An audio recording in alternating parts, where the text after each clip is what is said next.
yourself, man. How is everybody doing tonight? We have Robert Meyer Burnett in the house. Thanks for joining us. You know what? Thank you for inviting me. I get to see the Zod Rider twice in a couple weeks. I love that. Hey, it's always a pleasure to collaborate with you, Rob. This is exciting. I'm excited to be here. Awesome. All right. Well, thanks for joining us. Let me read just some of the comments from the people that are waiting. I got Dr. Fate showing us a smiley face of some sorts. That's good. The Truth 31 here. What's good, everybody? Should be a fun stream. Yes, it should indeed be a fun stream. We have some magnificent talent on our show today. Let's see. Who picked the intro music? That was me. No. We don't know who did it. It was wow. All right. Randomly. It wasn't Ryan. It wasn't Ryan. Thanks for the support. Hey, everyone, how you in Human Quake? Bat he has questions, I'm sure. We're gonna skip him for now. There's massive echoes for me. It must be my huge room. This is a huge theater that I'm in. Let's see, Warzone. Hey guys, what's up, Jeffrey? How you doing today? Josh Frey, good. And the Ascendant Ancient. Many hellos. The great one, the great one and only Robert Meyer Burnett. What's up, Ancient? So let's go ahead and just read Bat Dan. I don't see a question mark, so we're kind of safe for now. I really that we have JS's Batman and Robin, Joe Schumacher's Batman and Robin to thank for Zack Snyder's DCEU being ours. Batman and Robin's failure led to Warner Brothers rebooting the Batman franchise to CN Cartoon Network. Cartoon Network success led him to being to being the one picked the head of the DCEU. He obviously met Christopher Nolan, not Cartoon Network. Although that joke would have been a good runner. Come on, host mode, Ryan. Host mode. Come on. So I caught some of your broadcast, Robert. I do try to catch it every once in a while. So I know that you just got off. So I hope we're not going to make you talk too much here. Hopefully you got some water right next to you. I do. No, I've got my I got a container of freshly filtered water. I'm ready to go, man. Awesome. Well, Dawson ran to the restroom, so while we're waiting on Sorry, I realized my cat snuck into my office, so I had to get her out. All right. Nice. Well, everybody loves cats. So, Robert, I guess our first question is: do you have any cats? I do. Nice. We have a cat. We have Skippy John Jones, named after the children's book Star. And I grew up with cats. So my mom's a crazy cat lady, and I've always had cats. I love cats, and we have Skippy John Jones, and she's a great cat. She's a little cantankerous, but she's great. Yeah, I have a cat. He sometimes gets on the streams. He wanders in with, unbeknownst to me, all I see is a tail in the on the wall. His name is Thunder, so he's my Thunder cat. Oh, that's awesome! That's awesome. I wish my cat had that good of a name. Mine's just, I'm about to confirm that story. Your cat is Cat? I'm about to confirm that story. Yeah, he's gonna vet his sources. So, Robert, I know you have a long history of working behind the scenes on movies and things like that. What was your first? I guess what was the first movie or the movie that made it for you? That was like, hey, I want to get into this profession. Well, the first, I think, when I was a kid. The first person I ever knew who worked on movies was a producer named, believe it or not, named George Pal. And George Pal produced what was my favorite movie when I was like 5, which was War of the Worlds, the original from 1953. Byron Haskin directed it. But George Pal also produced Destination Moon, Conquest of Space, and When Worlds Collide. And these movies were always playing on Sci-Fi Theater on Channel 11 on Sunday afternoons when I was growing up. And War of the Worlds was my favorite, but those 4 films were my favorite movies. I loved them, and he produced all of them. And so I knew his name, and I'm like, man, I want to work, in movies. Yeah. And I was a little kid, and then it was solidified because I already loved Star Trek and The Twilight Zone and The Outer Limits. I watched those when I was starting when I was a kid, but it was the movies on Sci-Fi Theater on Sundays. There was a lot more than that. I mean, I saw a lot of classic science fiction when I was growing up, and that's what really sort of made me want to make movies. But it really was solidified when Star Wars came out, because I was 10 when I saw Star Wars for the first time, and there was a lot of magazines that came out, like Starlog, and right before Star Wars came out, and then afterwards, and there was a lot of like the making of Star Wars TV show, showed the models being shot against blue screen, and I loved building spaceship models already. I'm like, man, I want to do this. Yeah. And then in the wake of Star Wars, there was a lot of awareness of how movies were made for the very first time, and mostly in the science fiction, fantasy, and horror genre. And then 2 years after that, in 79 and 80, Cinefex magazine, as a matter of fact, now that you bring this up, this is the very first issue of Cinefex magazine, and it was Star Trek the Motion Picture. It's only 2 articles: the making of Star Trek the Motion Picture and the making of Alien. This is the actual issue number 1 that I bought in 1979. Wow. So that's that's so long. Physical media in your hands.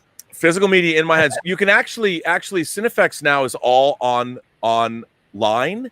Mm-hmm. I think you can go, and this magazine, I mean, this was like biblical for me when these would come out. I mean, they were really in-depth articles about how films were made, mostly obviously with the special effects bent, but I live for this stuff.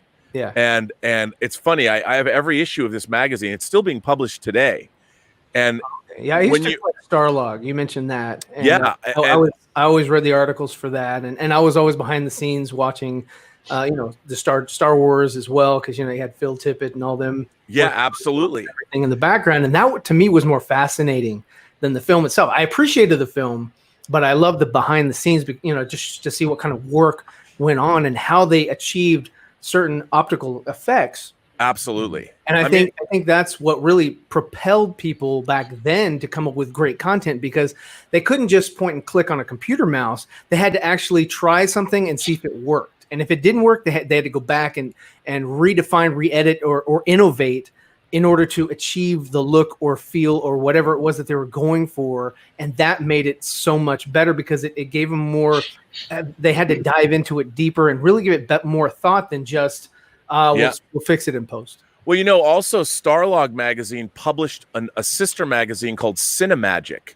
And it was it was for, young filmmakers. It talked about stop motion animation techniques and how you could do star fields. And so, and back then, video technology, video cameras are really expensive and cumbersome, and they didn't look good. So I was shooting movies on Super 8 film, and you'd get an issue of Cinemagic in, and you'd want to try everything in there. And those are the days when you had a cartridge of 3.5 minutes of film, and you would shoot something, and then you drop your film off at a photomat. I don't even know if people remember what photomats are, but they were like in the parking lots. Box? Yeah, the little, and they had like the yellow roof. Marty McFly ran into. Yes, exactly. Yeah, and you drop your little film off at a photomat. It would take like a week to get developed, and you would wait, and then it would come back on a little film reel, and you put it up on a projector and run it, and see if what you did worked.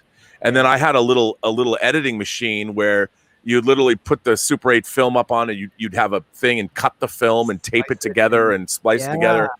And it was, I was doing that, and it was something that I loved to do. And I was a generation behind you. So I started with a PXL 2000. Mm-hmm. I heard of that, where you record on a cassette tape. Yep. Yeah, no, sorry, Sil. I You're am a nerd, Ryan. You're such a nerd. Well, this is 4Nerds. What did you expect? Into filmmaking, so that was just one of the things that That's awesome. That's awesome. But it was fun. Like we were always blowing shit up. Can I swear? We were always blowing stuff up on the. We were always blowing up. You build models and blow them up, and it was army men, and like I was always making movies with kids in the neighborhood. Like I made this one movie called Alien Encounter, where I literally used the Kenner alien doll that came out, the tall one, the one that was like 18 inches tall, and he was invisible, and he only appeared at the end because I didn't know how to make him look good. So these kids were being killed by this invisible monster. I mean, we would always do that. Anything, any blood and guts, any excuse to blow something up. We did a Ghostbusters video where we took a robe, we filled it up with balloons to emulate that it was filled up with somebody's body. We strung it from a fishing pole, and when somebody got on the roof, it was swinging them around. Yeah, we were acting like we were shooting it. So that was always. What's up, Fatal J? Fatal J in the chat. Yeah, Fatal J's in the chat. DC Extended. Well, see you, man. Yeah, smash the heck out of that like button. And, that's a lot of elbow coughs. Man, We don't have Rona. yeah. For real. Oh, okay, yes. So Ascended Ancient wants to talk about Stargate. So I guess we'll start off with Star Trek. What actually sparked your interest in the Star Trek genre? You mean me? Yeah, of course. I mean, I've talked to these guys. I really don't care what they have to say. You know, Likewise. I don't remember how I started watching Star Trek, but it had to have been, you know, I was really young. My mom says I was like 2 or 3, but that's too young. I would never have known. But I want to say when I was like 5 and 6, I started watching Star Trek, and it was my favorite thing. I was obsessed by it, and I don't really know why, but we had it on every night at 6 o'clock at night, again on Channel 11, the same channel that Sci-Fi Theater was on. It was on every night, and I had to watch it. Like it was like the character in Rain Man, Dustin Hoffman's character, when Judge Wapner was on. Wapner, you know, I had to watch Star Trek. I was like autistic about it. Like I can't not watch this, and it really defined my love of science fiction, fantasy, and horror, because there's a lot of horror in classic Star Trek. And so it was a combination of things. It was Star Trek was on, and then Twilight Zone was on, and Outer Limits was on. It was those 3 things together. But Outer Limits and Twilight Zone, because they were anthologies, they didn't have characters that I loved, and Star Trek obviously did. And I love the characters in Star Trek. And I think what's funny now is they always talk about how, like, you hear Kurtzman talking about, well, how can we make our modern Star Trek appeal to kids? And I'm like, when did Star Trek not appeal to kids? And I think one of the things that Star Trek had that I think is underestimated when it comes to the appeal that it had to children was how colorful it was. Because back in the day, NBC wanted to sell color televisions, because not many people had color TVs, even in the 60s. So the Star Trek series, you obviously have the color-coded uniforms that were these bright gold and blue and red, and they used colored gels in the corridors, and everything was awash in color. And I think when you're a kid, the same way we loved animated cartoons, whether it was Warner Brothers cartoons or Disney cartoons or whatever, there was something the color appealed, I think, to me as a kid. And it immediately, even when I might not have understood the stories, it was visually so interesting that it always held my attention. And I loved it when they would repeat. Once you found out, or you knew episodes, you remembered episodes, when they would be repeated again, there was something really cool about that, because there was no VCRs. So, you know, when kids are kids nowadays, they watch the same movie over and over again a million times. But back then, Star Trek was kind of the same thing. When I suddenly would become familiar, the same way when War of the Worlds would play again on Sci-Fi Theater, I'm like, oh, I know what this is, you know, and it was exciting. Yeah. And then at the same time, there was stuff that happened. Like in 1975, they released the Star Trek Technical Manual and then the Star Trek Blueprints that were done by this guy named Franz Joseph. And so suddenly the Technical Manual was done in such a way that it looked like it actually came from the 23rd century. It was like this, even though it was a book, it was done as it was in universe. So it was almost like the first role playing. Like when you read it, it had like the Articles of the Federation in it. It had blueprints for Federation headquarters and different ships that you'd never seen in Star Trek episodes, but apparently they were real. And then the blueprints, the actual, I think it was 10 blueprint sheets of the Enterprise. And you could go deck by deck, and all of this stuff became much more real to me because you had these books and blueprints. I mean, they were just made as product, but they were done in a way that they were, if you looked at them, they apparently came from the 23rd century. So there was the illusion that it was real. And that made Star Trek even more real to me. And then at the same time, my dad, there was the Star Trek books that the adaptations of the episodes that James Blish wrote, Star Trek 1, 2, 3, 4, and they would have like sometimes like maybe 6 or 7 episodes, but they would be in novelized form, and my dad would read those to me as I went to bed. So I was inundated. He'd read you the technical manuals? No, he would read me the James Blish adaptations of the episodes. Okay, Robert, I have a question about, you just mentioned the James Blish novels. And what I always found fascinating about those Star Trek novels is the way that they were almost exactly like right down to like beat for beat like a worded interpretation of the episode. There was almost never anything. I always found that fascinating how as an author he was able to do that, where he didn't really include anything special or anything extra, or he didn't take any creative license. He just did a masterful way of redescribing those, like transcribing those episodes. And it goes back to a lot of what you were saying about how, back in those days, it wasn't like you could just go and rewatch a Star Trek episode, or you could imagine how books like that would be super, super popular, because that would be a way that you could relive the episode without having to watch it. So to me, it really doesn't get any better than those James Blish novels for that time. And what was strange too is sometimes the novels, he would have taken them from early drafts of the scripts that weren't exactly what they finally made. So one of the most famous episodes, City on the Edge of Forever, was called in his version, it was called The Unreal McCoy. And it was back then that I was trying to memorize the episode titles, and that was it. When something like that would happen, I'm like, wait, what?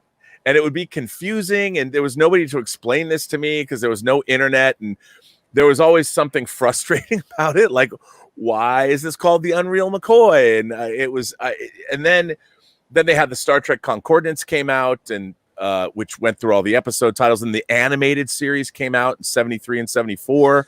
And that was cool. 22 I just more find episodes. it ironic. I just find it ironic that episode was called The Unreal McCoy, because when you think back about that, and when you nerd out a little bit and think back about all the sordid history surrounding the City on the Edge of Forever, it kind of really does come off as funny, because McCoy was never even really supposed to play a role that heavy in that story. I mean, it's so amazing, just to think about that. So I think if the episode would have ended up being called that for broadcast, it may not have been as popular. What do you think about that? No, I think you might be right about that.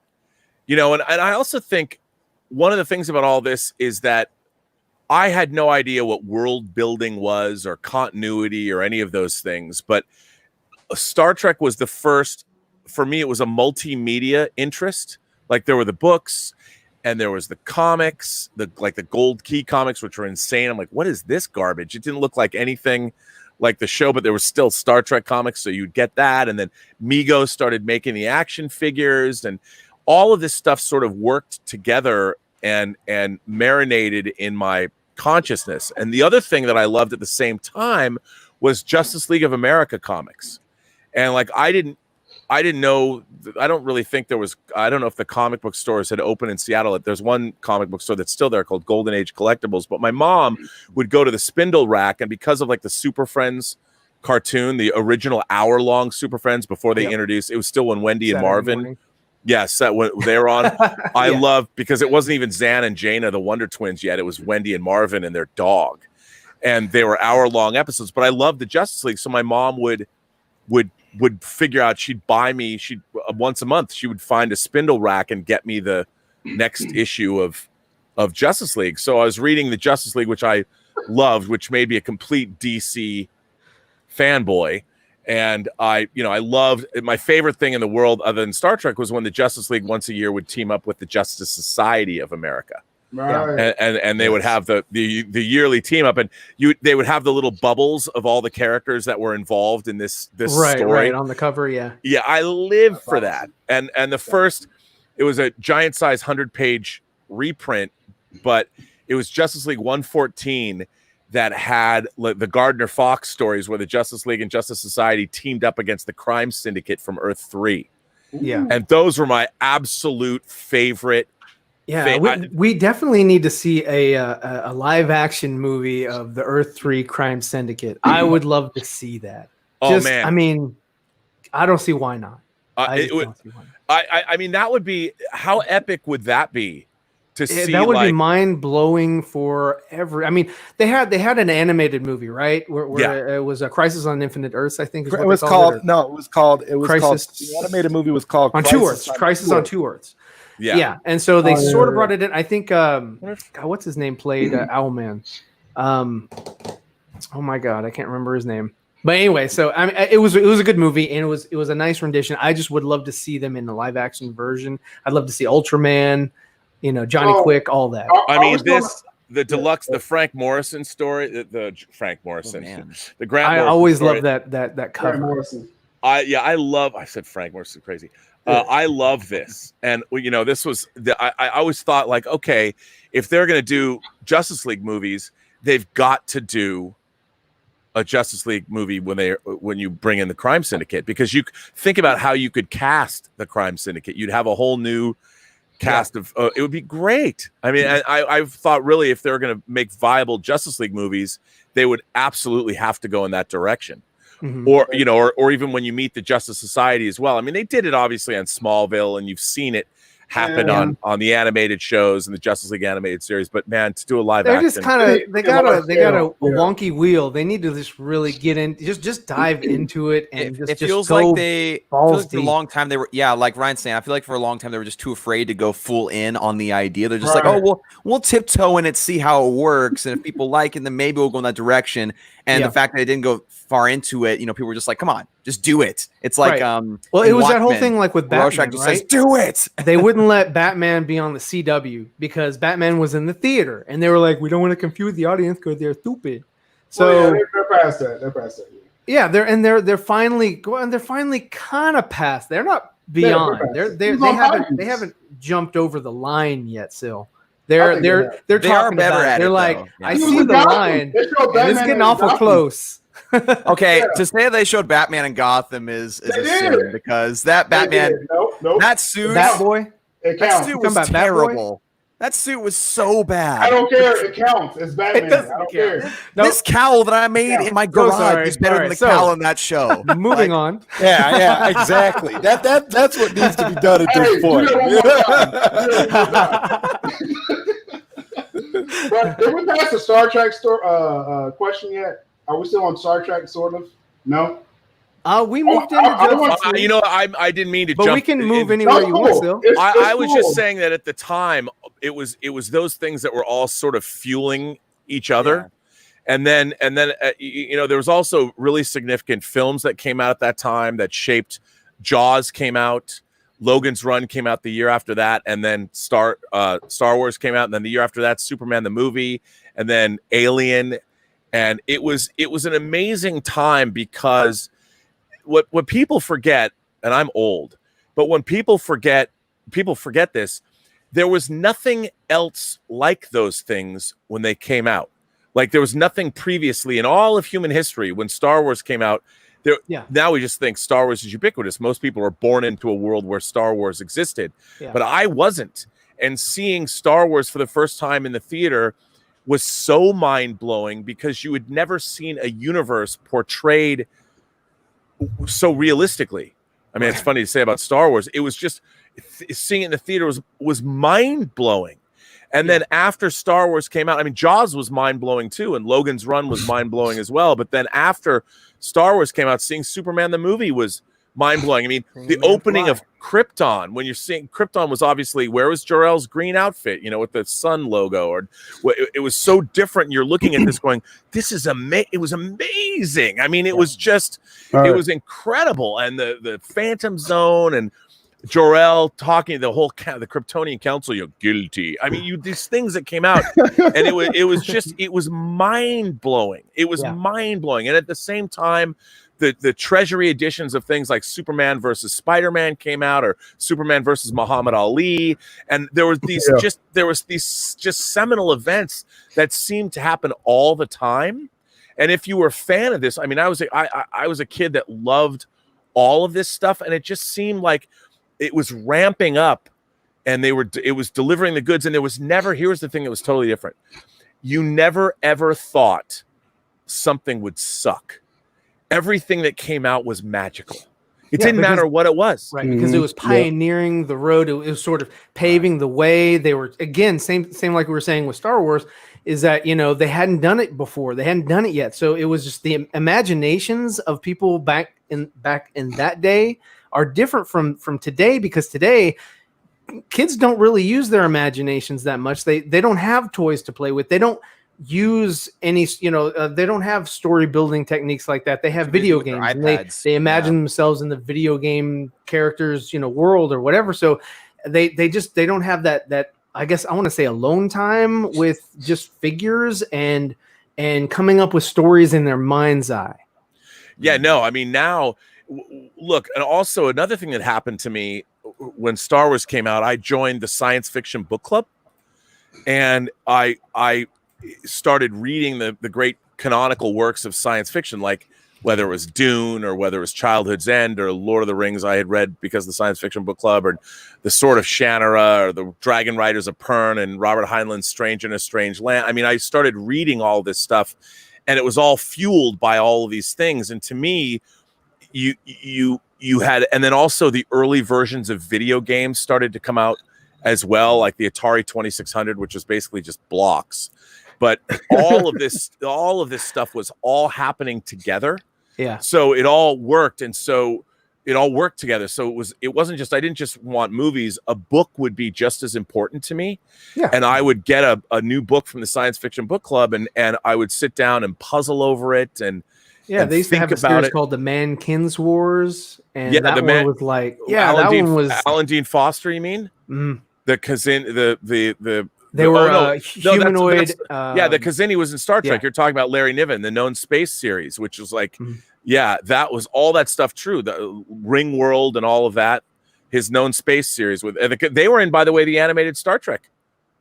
The Kazini. There was an episode of the animated Star Trek called Slaver Weapon that had the Kazini in it, and that stuff, all of that. I mean, it was all coming out at the same time, and so. And comic books were just starting to ramp up toward the end of the 70s and early 80s. The direct sale market started, like, Marvel, the first direct sale books they did was Micronauts, which was based on obviously a cool toy line. And that was another thing, the toys. Yeah. The Star Wars toys came out, and in the wake of that, you had Micronauts. But Khazar, Micronauts, and Moon Knight were the first 3 direct sale books. And then DC put out stuff like, I just have pulled mine up out here. They had, Robert, were you aware of the fact superpowers? Robert, you just brought up Micronauts, which I think is a cool reference. But did you ever see when they remade Micronauts and turned it into a motion comic? No. Did they go back to the old original, like Mike Golden art and stuff? It has. Well, it's, it was modernized, but it was modernized for the time. But they put it out, and they put it out as a motion comic on DVD. So I was just, oh man, I never saw. I would have bought that. Had a chance to check that out. It's definitely a little unique. Man, you mentioned superpowers. I've been going through. I am going through old school. Oh man, I have the figures. Wow. I had the Batmobile. That's a classic. Yeah, these are Kirby. I love that. They exist anymore. Yes. Speaking of Logan's Run, I mean, I'm really doing deep dives. I'm pulling this stuff out. Like, there's the Logan's Run. Wow. George Perez drew that. 1976. Crazy. That's an excellent year. Probably the best stuff. Year. I'm not too keen to that year. Yeah, guys, just remind me of the Grinch. Excellent year. As I got to put all this, I can't believe I even have this stuff at arm's length. I mean, I was like, wow, I can't believe it. He just like, wait a minute. I got a part of my tweet. Robert Meyer Burnett digging in the crates. That's one for my new tweet. I'm telling you, I am digging it. I just found my Infinity Gauntlet. I'm like, am I going to get that? Oh, now that's thick right there. I mean, I might as well. There. It's just everywhere. It's even like I'm a huge Moon Knight fan. This is one of my favorite comic covers ever. It's the last Bill Sienkiewicz Moon Knight with Werewolf by Night's issue 30 of the first series. Man, but will Disney like bite the bullet and actually do that series? Like, do you think? I don't see. My problem with Moon Knight is like now he's a very different character than he was when I fell in love with him because now he's insane. And they've written him with his fractured mind. Where before, when Bill Sienkiewicz and Doug Mensch were writing him, he was a guy that just cultivated multiple personas because he was a cab driver, so he could get out on the streets and see what was going on. And like and take on Doom Patrol. He was like her. Yes. Yeah. And there was Jake Lockley, Stephen Grant, like Bruce Wayne millionaire, and then there was Mark Spector, who was this mercenary. They're all the same guy, and then Moon Knight. And now I always thought it was interesting that they took the fact that he had multiple identities and then turned them into multiple personalities, which is fine, but it's not really the kind of thing that I like. It's different. So I'm sure they're going to have the more updated Moon Knight, but still it'll be cool to see. I think they will do the show. I mean, I'd love to see a Moon Knight. I wrote a Moon Knight screenplay when I was in high school for a final class project. Nice. It wasn't very good, but hey, leak it. Yeah. You know what? I can't find it. I've looked like that. I've looked for that. You read. It was a combination of the first issue and issue 25 with the Black Spectre. This guy running for mayor. He had an alter ego where he was going out as the Black Spectre and keeping the criminal underworld in line to do his bidding for him while he was running for mayor. And the only person that knows this is Moon Knight, and Moon Knight can't get anyone to believe him. And I'm like, that'd be a cool story. So I adapted that. Nice. I think Disney won't touch it at all until they figure out what they're doing with Deadpool. Then I think they were kind of Deadpool shelved. I think that's where Deadpool's going to stay. I mean, they say they have no plans for Deadpool, and they're not going to release an R-rated Deadpool film. And if you're not going to release an R-rated Deadpool film, what's the point? They're going to reopen Touchstone. Right. I mean, when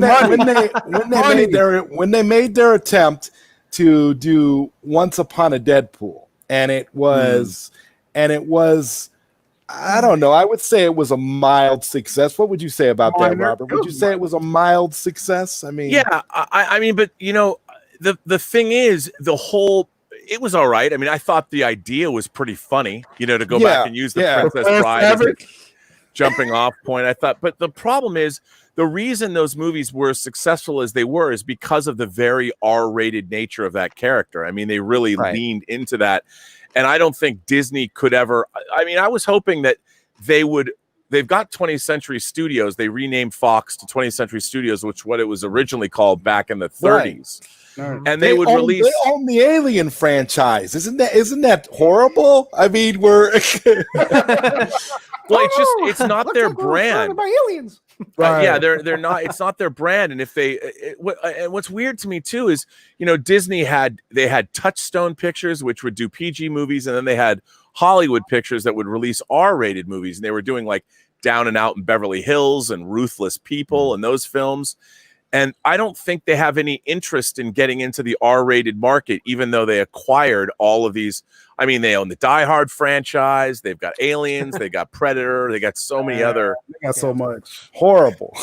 The worst case scenario was for them to buy up 20th Century Fox, because 20th Century Fox had all those great franchises that now will never get that opportunity. Especially after Logan. Again. After we saw Logan, like that, like teased us to the potential. Logan, yeah. Are you're talking about? You're the host. You're the host right now. Come on. Yeah. Yeah. I mean, where are you at? Yeah. Logan. I mean, I'm sorry. That was a remake. But you're absolutely right. I mean, the thing about Logan was it showed the possibility of what an adult-oriented superhero-based film could deliver. Right. Real emotion, real pathos, and Logan, even if you didn't know anything about the X-Men, that movie completely works, and it really works really well, and it shows it works because it was a I'm sorry, it was a carbon copy of another movie called Bloodfather, and all they did was just give him Wolverine's claws and put Patrick Stewart in it. If you watch the movie Bloodfather, it's the same tone too. I mean, I'm sorry, I can't give that movie a pass. I mean, Logan is just not original compared to that movie. You watch that movie, and the movie came out a year or two before that. It's not even about being original. Did you like the story or not? Like, I liked the story when it was called Bloodfather. It was the same story. It was a father getting his daughter away from the cartel or these guys that were after her for something. I forgot why, but he had to get her away, and it was beat for beat the same thing. The only thing that was missing was Patrick Stewart and claws from Wolverine. I'm sorry. That's my take on that, man. I mean, I know everybody loves Logan, but if you go watch that movie Bloodfather with Mel Gibson, it's the same damn movie. Sorry, I like mic drop on that. I like both of them. No, pick the mic back up. Nope. That's it. It's gone. But that is a pretty classical story, you know. An old warrior has to take charge of a young person and save their lives, kind of a thing. It is classical. But it was eerily reminiscent because I mean, I'd watched Logan at the theater and I was like, man, that's a great movie. And then months later, I was watching Mel Gibson's movie and I was like, something's eerily familiar about it. You saw Logan first. I did see Logan first. See Logan first. You can't say that then. You can't make. No, I did say that, and I put a period at the end of my. Take it back. Nope, retract that. But no retractions here. I want to go about the Star Trek. Cancel Ryan. All right, cancel. One moment. Not Robert in this Meyer culture. Burnett. No. Hold on, Ryan. Hold on. Robert Meyer Burnett. Okay, Picard. Okay, my wife is a big fan of. She's a Trekkie. Well, a Trekkie. I grew up a Star Wars fan. Somehow we found each other. But Picard, she loves Picard because she loves Patrick Stewart. She may actually leave me for Patrick Stewart and take his life insurance money. But as a Star Trek fan, your honest opinion of the Picard series? The new one? Yes. Oh, I hated it. I have spent during my entire YouTube show. There are few, yes. I have hated what they've done to Star Trek since 2009. I've hated everything. The JJ stuff as well. Hated it all, and I think it's but the Picard series is particularly egregious, and I think the Picard series is one of the greatest bastardizations of a character and a franchise I have ever seen. I have to pee. Oh, man. I have to agree with you 100% on Picard. Robert, I haven't seen this, so I can't comment. Oh, my God. My uncle was the Trekkie. I was the Star Wars nerd. Well, for no other reason than, I did the documentaries for Star Trek The Next Generation for the Blu-rays that came out. Yes. And one of the things that we repeatedly heard was how Star Trek is a 4-quadrant show. It's a show where families could get together and watch Star Trek. And then at the end, they could discuss what happened. Fathers could watch it with sons. Mothers could watch it with daughters. They could all watch it together. Grandparents as well. And when you think about the best episodes of Next Generation, they're really interesting. I mean, you go back and you watch things like The Drumhead. Very, very important and in terms of how it relates to, say, cancel culture today. And I've heard from so many people over my life how Star Trek was truly a show that even if people they had separate tastes, they didn't like things, they could all get together and watch like Next Generation. Well, can you imagine a kid, like if an 8-year-old sat down and watched Picard, there was murder, there was in almost every episode, there was sex, there was unbelievable amounts of violence. People were getting their heads cut off. And the genocidal, let's kill all the Borg, let's destroy. There was nothing in it, because what they're trying to do is what they've tried to do since 2009 is change what Star Trek is to reflect other things. And what I mean by that, they're like, let's make Star Trek more like Game of Thrones because people we have to make it more edgy. And what was interesting, Star Trek was always edgy because it was ideologically edgy. When it first debuted in the 60s, they couldn't deal directly with things like race relations or the Vietnam War on TV because standards and practices wouldn't let them. So what Rod Serling did before with Twilight Zone, Gene Roddenberry and his writing staff did with Star Trek, where they would make episodes, and because they're in a science fiction context, they could make a commentary on the Vietnam War in an episode. And everyone's like, well, it's Star Trek, so it's not really about the Vietnam War, you know. And when they had the first interracial kiss on American television, it wasn't, you know, it's not really about race relations, it's aliens, you know, and they were able to do those kinds of things. And what I find about the Picard show that's so egregious is it's not optimistic or uplifting. There's nothing about it. And at the end, they fucking kill Picard. They straight up kill him and turn him into a robot. And it's like he's actually, but no, he's Patrick Stewart's going to play him. So let me ask you this: in one of the thing, it might be the single dumbest science fiction idea ever presented in a TV series. So if you are at the end of your life, any of you, I ask this question to you and anybody watching the show. Let's say you're in your 90s, you know you've got a terminal brain illness, and somebody is going to put you in the body, an everlasting, essentially immortal body. Why would you ever want that alien body to be also 96? Wouldn't you want to be forever a 30-year-old who's virile and good looking?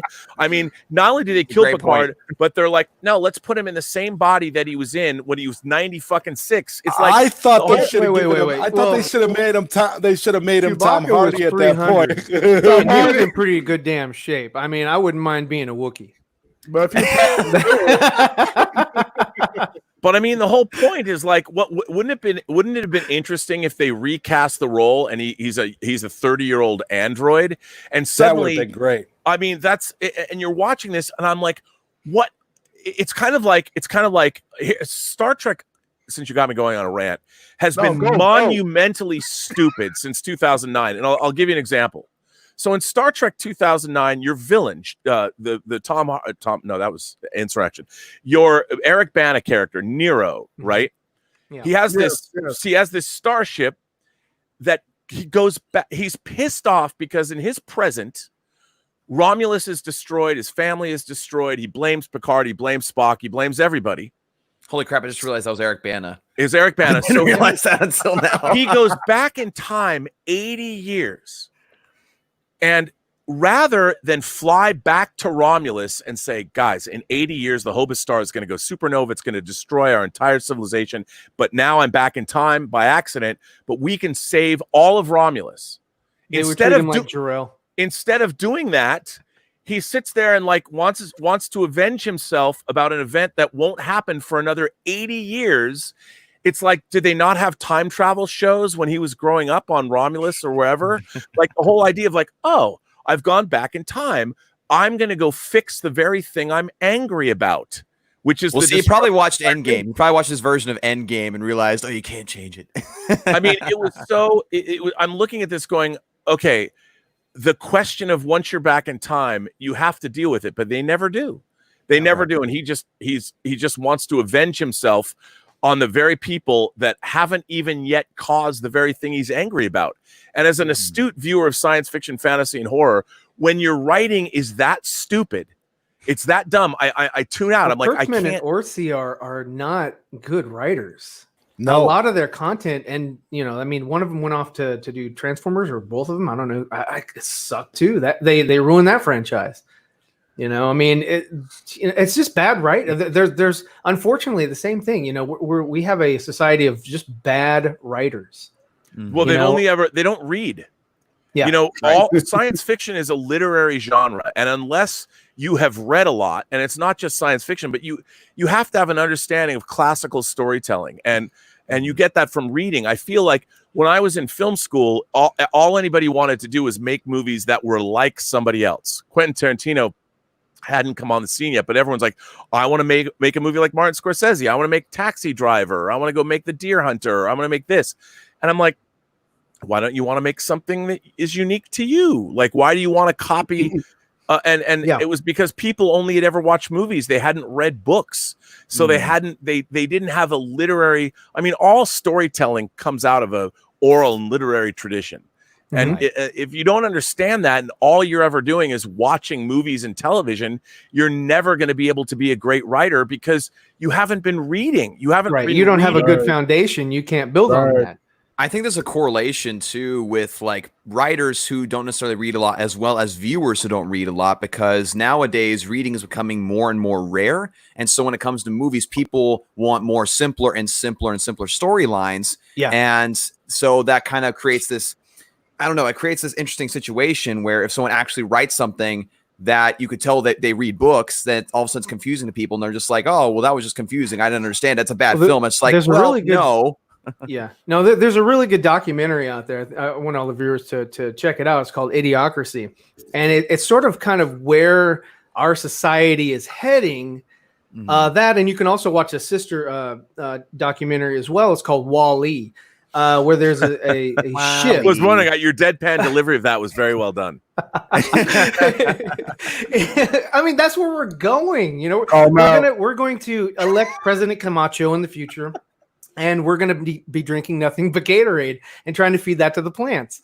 And it's just, people are just inherently becoming more and more stupid because they are not educated or seeking education. They're seeking entertainment, and they're seeking to be entertained, to be numb to everything around them.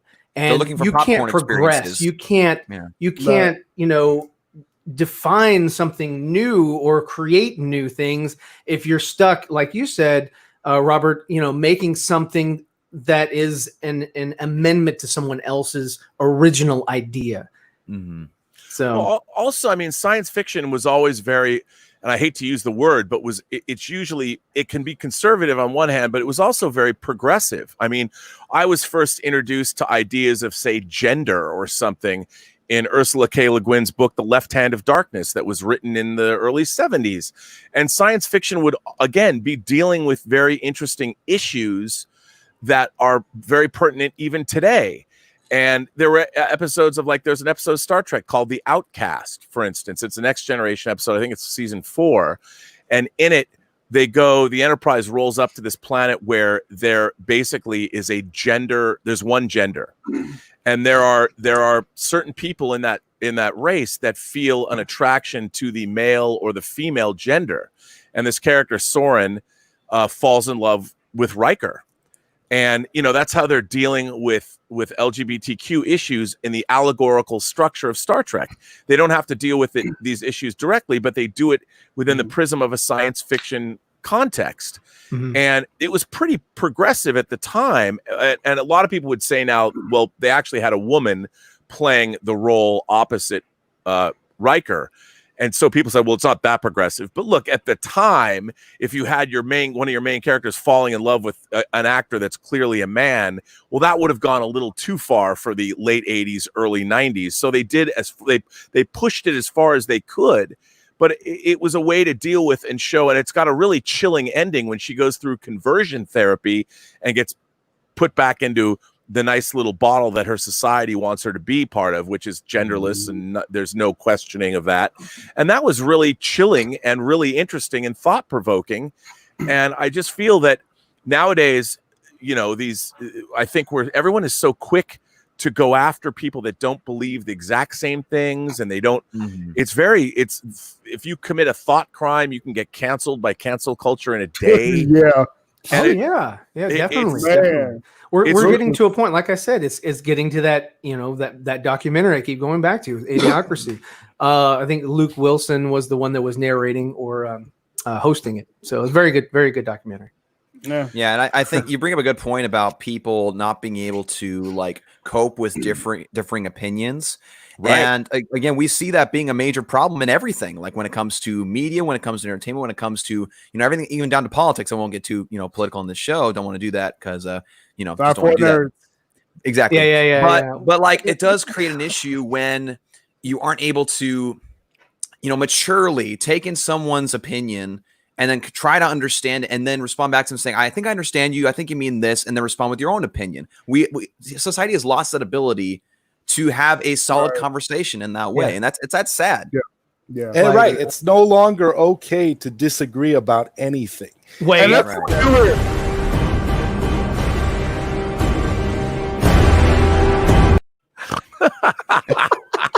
your initiation, Mr. Robert Meyer Burnett. That was your initiation to the 4Nerds right there. That's why I mentioned it. That's why I said that. That was amazing. I love, and the music sting is great. I love it. I'm a meme right now. I'm a meme. You're definitely a meme. You're welcome. You're my most Absolutely. popular video. But I like you said, I mean, I think what's really interesting, I guess, because when I was reading science fiction, I never knew what I was going to get when I would read these books.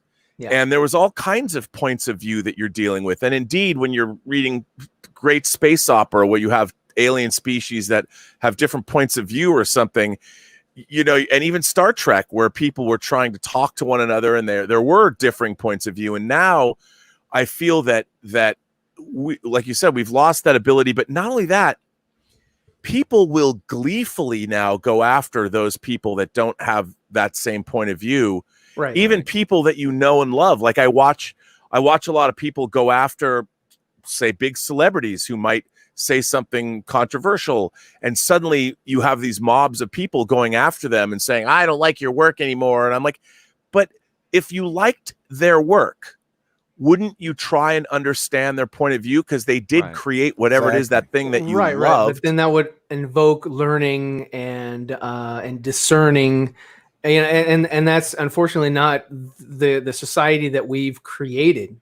Everyone has put a hand in that society and cultivated it, and it's not going to get better because no one's doing anything substantial to change that narrative, to change that direction, to course correct the people of the world. And so if that's not going to happen, it's going to keep deteriorating until it gets to a point where, you know, we have bigger issues than just cancel culture. Absolutely. You know, we'll have cancel, you know, I mean, they're going to cancel everything. It's ridiculous. Like, you know, Rob brought up a great point on, I believe it was Robservations yesterday, where he was saying about people when you were talking about physical media and you were saying about how you know, the day may come when people will come into your house and take your books or steal your copies, physical copies of the movies that you actually want. Like it's getting to that. It's getting to that. Like, well, yeah, but it's worse than book burnings, because this would be a situation where I'm just saying they're physically coming in and taking stuff from you that you know. Yeah, I mean, the psychological version of that book burning, like you said. Yeah. So, I mean, you know, if you don't have that narrative, yeah, you are going to get to the point where people are going to mob up and attacks, and it's going to be not only online attacks, but it's going to actually be in your face, and there's going to be. I mean, it can get to the point where it's like family members turning on family members. Look at politics; it's already happened. Yeah.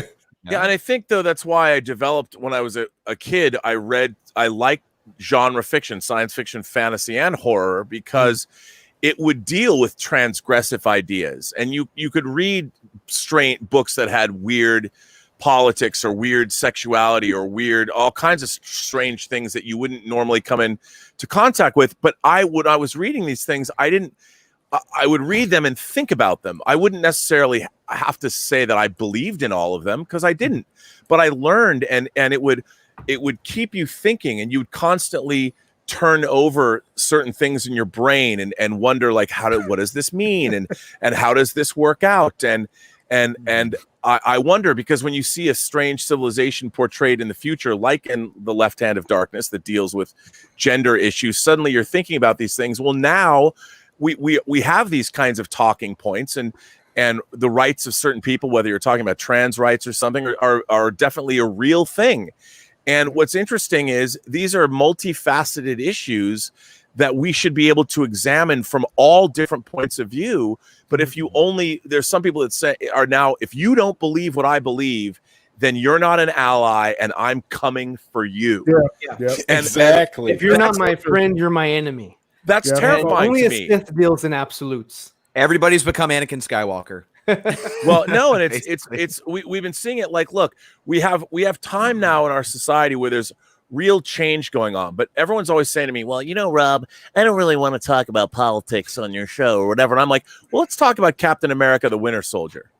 That entire movie is about politics. That's political. Yeah. There's a great documentary that I believe Eddie Murphy hosted. It's called The Distinguished Gentleman. It's a wonderful documentary concerning politics. Distinguished now. Yes, no, it's a great film, and it really dives deep into the realness that politics is, of course, these days. So definitely look into that. Well, I find it so strange to me that we don't. I would think that if you have a healthy love of comic book films or comic books themselves, so many comic book stories are in fact political.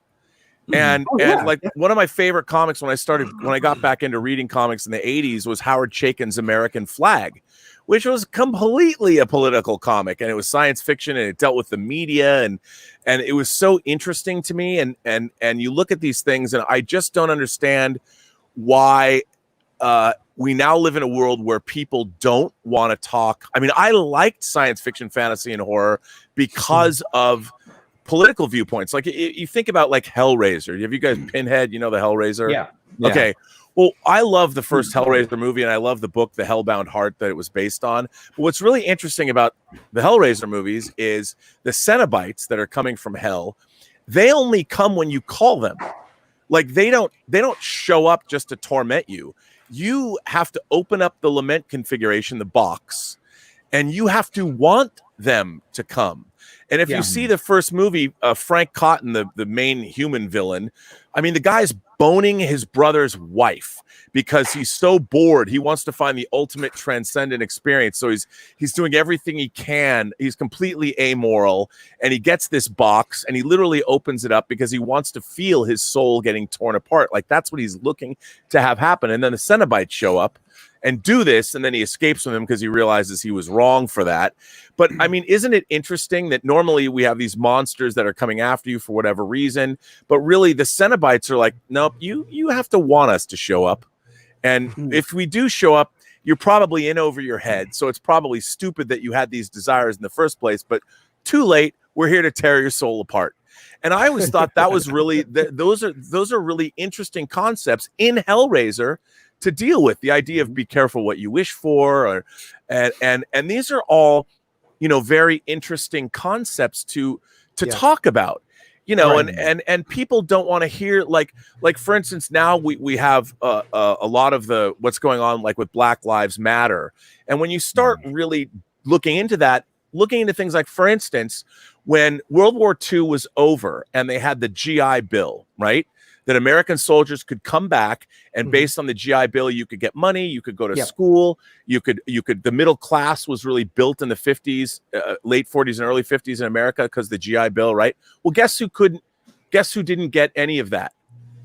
Black Americans who fought in World War II. Right. Yeah, they didn't get the GI Bill. I mean, this was a law that was supposed to benefit all Americans, and Black America did not get that. Now, that is a political, real issue, and you go back in and you see that these are laws that are on the books, and then you realize that a lot of what we're dealing with now, when people talk about institutionalized or systemic racism, these are laws that prevented a group of Americans that fought for this country. They were not able to come back and avail themselves of these things. What would have happened to the Black community in America if they could avail themselves of the GI Bill? You would have changed the middle class and race relations in America in the 50s, and it would have been a great thing for everybody, but we didn't have it.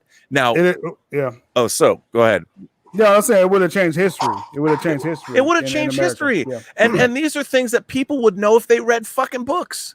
And these are important things, like when everybody's screaming and yelling for getting what they want.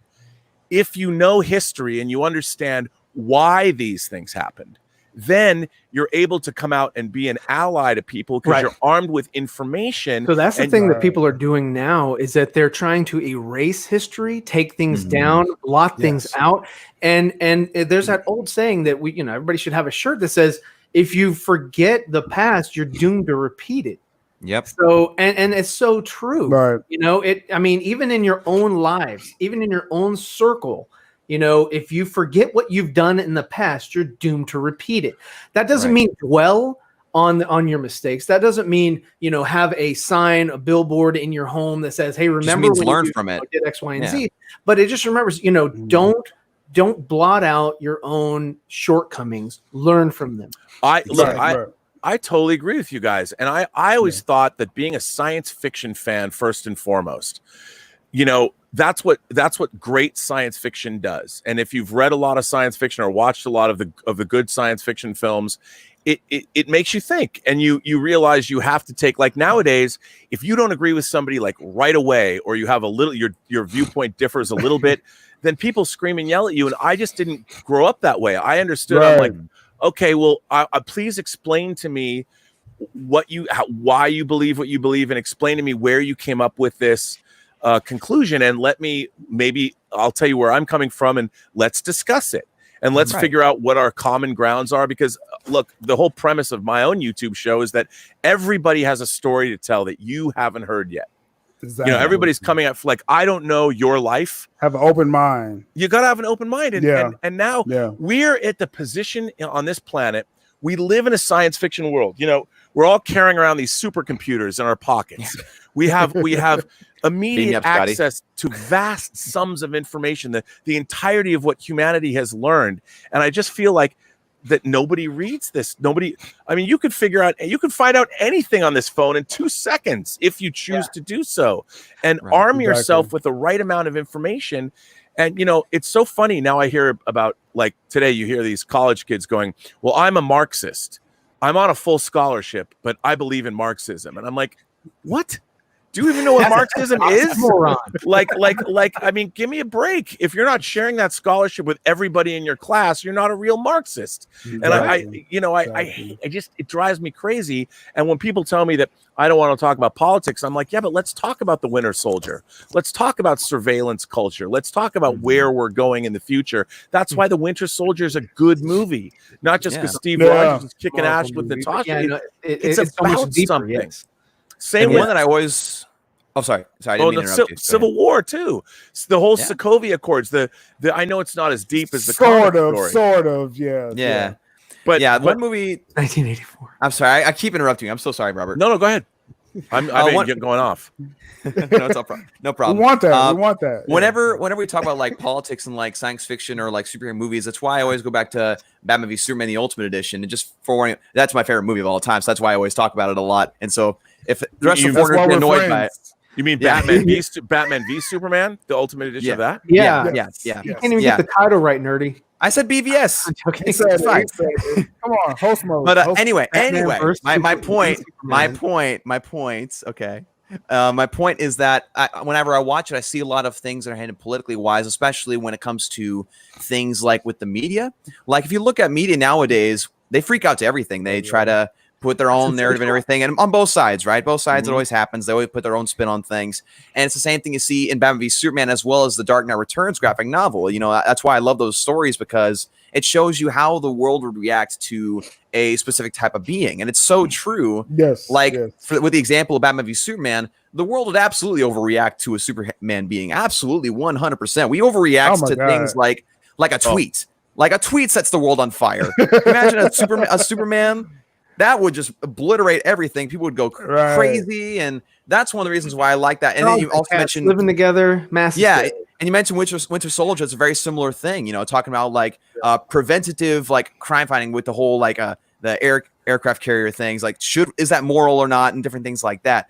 And I think I don't know. You just bring a really great point when you mention those movies and how that connects. And another movie you can connect, another story that you can connect to the overall arc of what we're talking about is like with comic books and movies and society is Watchmen.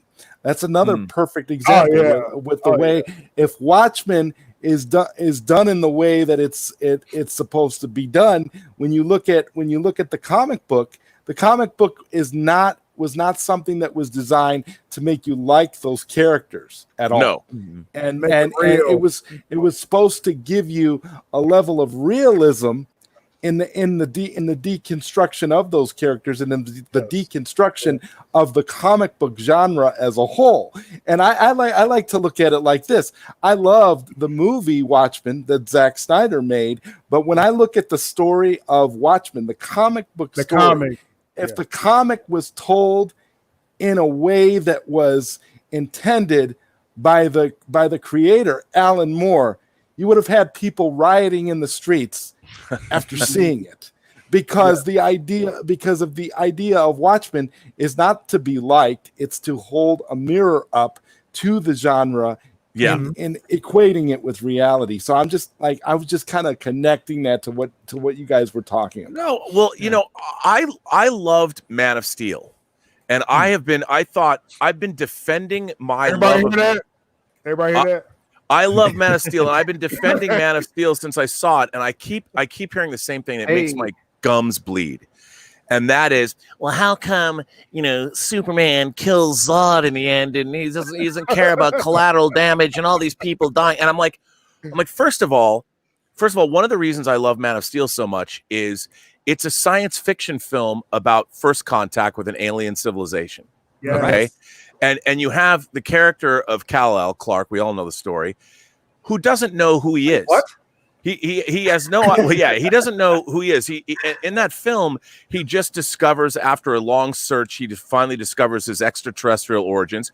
He doesn't know anything about being Superman. He's been Superman for all of a couple of days. And by the way, he's never really Superman in the whole movie. Not the Superman that we know, because he hasn't got there yet in his life. Exactly. You know, he doesn't know he has no clue. And then as he's just starting to figure out how to fucking fly, the Phantom Zone opens up and Zod rolls in with his whole crew, Cora, and a bunch of Kryptonians, and is going to wreck shop on Earth. And it doesn't go well. And you were talking about when the world engines fire up on either side of the planet. This is an extinction level event. Yeah, this is every human being, 7 billion people are about to die. They're all going to die. Maybe the rest will be enslaved. And Superman is not Superman yet. He doesn't even know who these jokers are. It's Superman on his first day on the job. You know, his first day on the job. And he's like, I have no clue. And then for the very first time, we've seen it in comic books, but the very first time you see what a battle between two Kryptonians would actually look like in an urban environment. And it would not be pretty. The collateral damage, you would have hundreds, if not how many people? Well, not just the Metropolis battle, but the one that happened in Smallville too. I mean, they decimated that place as well. Absolutely. Can you imagine, like, Superman gets thrown through a building, Zod throws him through a building. No one's prepared for something like that happening. Right. How many people would have been obliterated as Superman flew through their bodies? After having, I mean, and so you look at this, and I'm like, I just thought that's understood, that in the portrayal of this, the same way that Nolan tried to make Batman, like when Batman's developing his outfit, he's using material that Lucius Fox was designing for Wayne Corp, their military division. So all of Batman's stuff comes out of a practical, real-world military think tank, and he's applying it to crime fighting, which makes it more realistic. And you're like, oh, that's cool. That's where. So now we're seeing the flip side of that. What would happen if a real Kryptonian came to Earth? And I mean, what can you imagine? How do you know what a world-destroying engine's supposed to do? What do you? All you can do is, I mean, you don't even know if you can stop it. And then suddenly you're fighting against these guys, and the only advantage you have is you've been dealing with your superpowers a couple more days longer than they have, and even though they're better warriors than you. But when Superman, he's literally fighting for the life of every human being on the planet, and there is collateral damage happening. And when people are like, "Well, he doesn't care at all about civilians," how can he? He's trying to protect his own life because he's going to get killed along with everyone else. Exactly. It's not like he can go, I need to stand up for truth, justice, and the American way right now. He's not there. He doesn't even know what he stands for. He didn't even know, like, he was from Krypton until a couple of days ago. And when people bring up the collateral damage thing, it's always funny. There's a cartoon, Superman Doomsday. I think it came out in 2006. There's a moment in there after I think the very end of the battle where there's just this massive crater in the middle of Metropolis, which is very eerily similar to near the climax of Man of Steel when the world engines are destroyed. And so it's like, so you're okay with it in the cartoons because that cartoon's considered to be one of the best Superman or I guess superhero cartoons of all time. So you're okay with that in that cartoon, but as soon as it's put into a live action movie, all of a sudden it's not okay. I find the hypocrisy interesting there. With Zack Snyder. Yeah. Right. Well, I mean, they kind of even had the same or similar thing with the Avengers Age of Ultron movie, right? Right. When they lifted that whole the Sokovia. City, whatever the name of the city was, we don't know for sure. Okay. But they lifted it up and then they dropped it down like, All that collateral damage as well. You know, Right. I think because of that movie, it put a bad taste in the mouths of the people that watched the Metropolis being decimated. Okay. And So, they lost their mind. all right, good point, Ryan. But Thank you. As usual, I'm gonna segue away as I normally do. Robert Meyer Burnett. Okay, we're gonna get to DC because we wanted to have that first hour of you just kind of rawly putting out your information, but we are Snyder Cut Bros. Right. And, you know, so we're gonna bring it to DC more fully, and Dawson kind of did that too. But as far as welcome, Sil. as far as Snyder Cut, and like I said, we love that you're here. So like we're fans. Everybody's fans of you here. Yeah. Our chat is fans of you as well. Mhm. With the Snyder Cut, as far as its existence and release, would you agree that people had bad sources about that its existence and its release? Well, here's my thoughts about all of that. I think the problem is the breakdown of all of this is the actual process of filmmaking. I think people think they know more about how movies are made than they really do, especially the post-production process. Right. And so, you know, what a lot of people don't understand is these big budget tentpole movies, as far as editorial, you start editing a movie like this usually before you even shoot it, because you get animatics and previs done. Like a lot of the major effects sequences are the first to be tackled on movies like this. So you're working with effects houses, and you have, like, I worked on Superman Returns. I did the documentary for Superman Returns. Dope. And there was a previs department before the movie even started. And Brian, that's how you work out your budget. yeah, and what you would do is what the previs would work with the director, and then they would set up these sequences. They're like, okay, we'll sign off on that sequence. So then the editors would take these previs sequences and literally start cutting them into where the movie goes. It's like a patchwork quilt. Right. So, you know, and they look at these sequences and they're like, okay, we need this sequence. Let's say the airplane, the plane rescue in Superman Returns. Just I'm using that as an example because I saw that. So they have all the different shots, and then the visual effects supervisor goes, okay, here's how we're going to do this shot. Here's how we're going to do this shot. We need live action plates for this. So all of this stuff has to be figured out beforehand. Yeah. And as the movie is being shot from day 2 of production, because day 1 they don't have the footage yet because they haven't shot it, the editorial begins in earnest. So a movie is being cut all of this time. And usually by the time you get on, in the case of Superman Returns, they shot that movie for, I think, 150 days or something. So that's a long time to be editing a movie. So you literally, when you got to the end of principal photography, you could watch Superman Returns. You could literally watch it from beginning to end. There weren't any finished effect shots, but the previs was so sophisticated at some points that it would look pretty close to how it would look when it was done. Yeah. So Brian would show the movie to people, and you'd be like, wow, you really got a sense of what the movie was going to be. And of course, like the way Zack Snyder was shooting, there was a lot of stuff in front of green screens, a lot of sets that have green screen extent where the special effects will be used to extend the sets and all that. Right. But you could still tell, and you could still see the performances and what they were. So this is not, this is beyond an assembly cut. Like an assembly is usually something that an editor will do without working with the director. An assembly cut is something if the director is too busy, and a lot of directors, maybe they don't want to work on a film during production because they want to see what the editor has, and then they'll leave for 2 weeks and clear their heads before they sit down to edit in earnest. So that it depends. All directors are different. But in the case of Superman Returns, Brian would go up into the edit bay every day, and I'm sure Zack Snyder did too. I'm sure every day after shooting, he went up into the edit bay and looked at scenes and sat down and said, you know, and worked every single day because he wants to know where am I at in this film, and where do I need to go, and do we need to get pieces here and there and missing stuff. So when people are editing movies, especially movies like Justice League, it isn't like Zack Snyder's been working on this movie the whole time. Exactly. You know, he's been working on it the whole time. There's really, I would dare say that there's probably no such thing as a real assembly cut. Now, I have been guilty of talking about things in such a way because I just assume everybody knows what I'm talking about. You're good though. Yeah, but so because I just have been, you know, involved in, and I'm an editor myself, so I've been involved in the post process on a number of different levels. So here's the thing.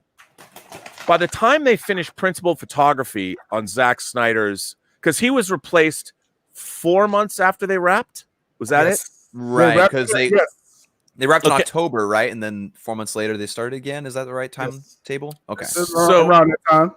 Yeah. So you're deep into 4 months after wrap is a long time to be working on a movie like this. So you've got a pretty good idea of what your movie is. Now, usually I would say there was probably to be a total of on a movie like that, there's another year in post. So, and here's the thing that a lot of people don't understand. Your cut could be locked, but it takes 6 months to get the finished effects back because there's a lot of effects to do. Like you might have a scene where people are on a rooftop, for instance. Yeah, and the live action stuff is there, but there's a lot to do as far as making the cityscape there and whatever's else is in the frame. Planet, a lot of stuff. Add layers, right, exactly. And so there might be 2,000 shots in a movie. So when I heard in my thinking when Zack Snyder was replaced, which I thought was pretty odd, to be honest, that they would, despite the tragedy in his family and all that, that's a long way. You're a long way down the road on that movie. Yeah. So in my mind, the brass that was running Warner Brothers, 2 movies suffered, and they were both of them.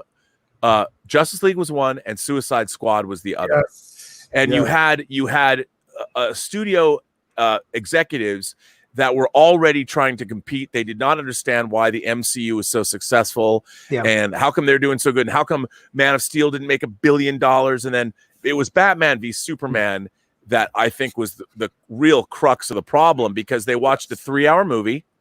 I probably loved it, but they're like, I mean, we can't release a 3-hour movie, not understanding that, fuck yeah, you could. Yeah, you could have made. It didn't matter. We've seen that meeting. Yeah, fuck yeah, you can. Yeah, I mean, you have spent $450 million total, or whatever Batman v Superman came out to with marketing. It was a lot of money. Marketing, and the movie just shy of $900 million. It made $800 million. 900. So it makes 900. It was still a disappointment because they thought that Batman v Superman should make over $1 billion. Dark Knight money. Yes. They thought make Dark Knight money. Yeah, and by the way, they're right. But the reason it didn't was because you made Zack Snyder cut that movie down.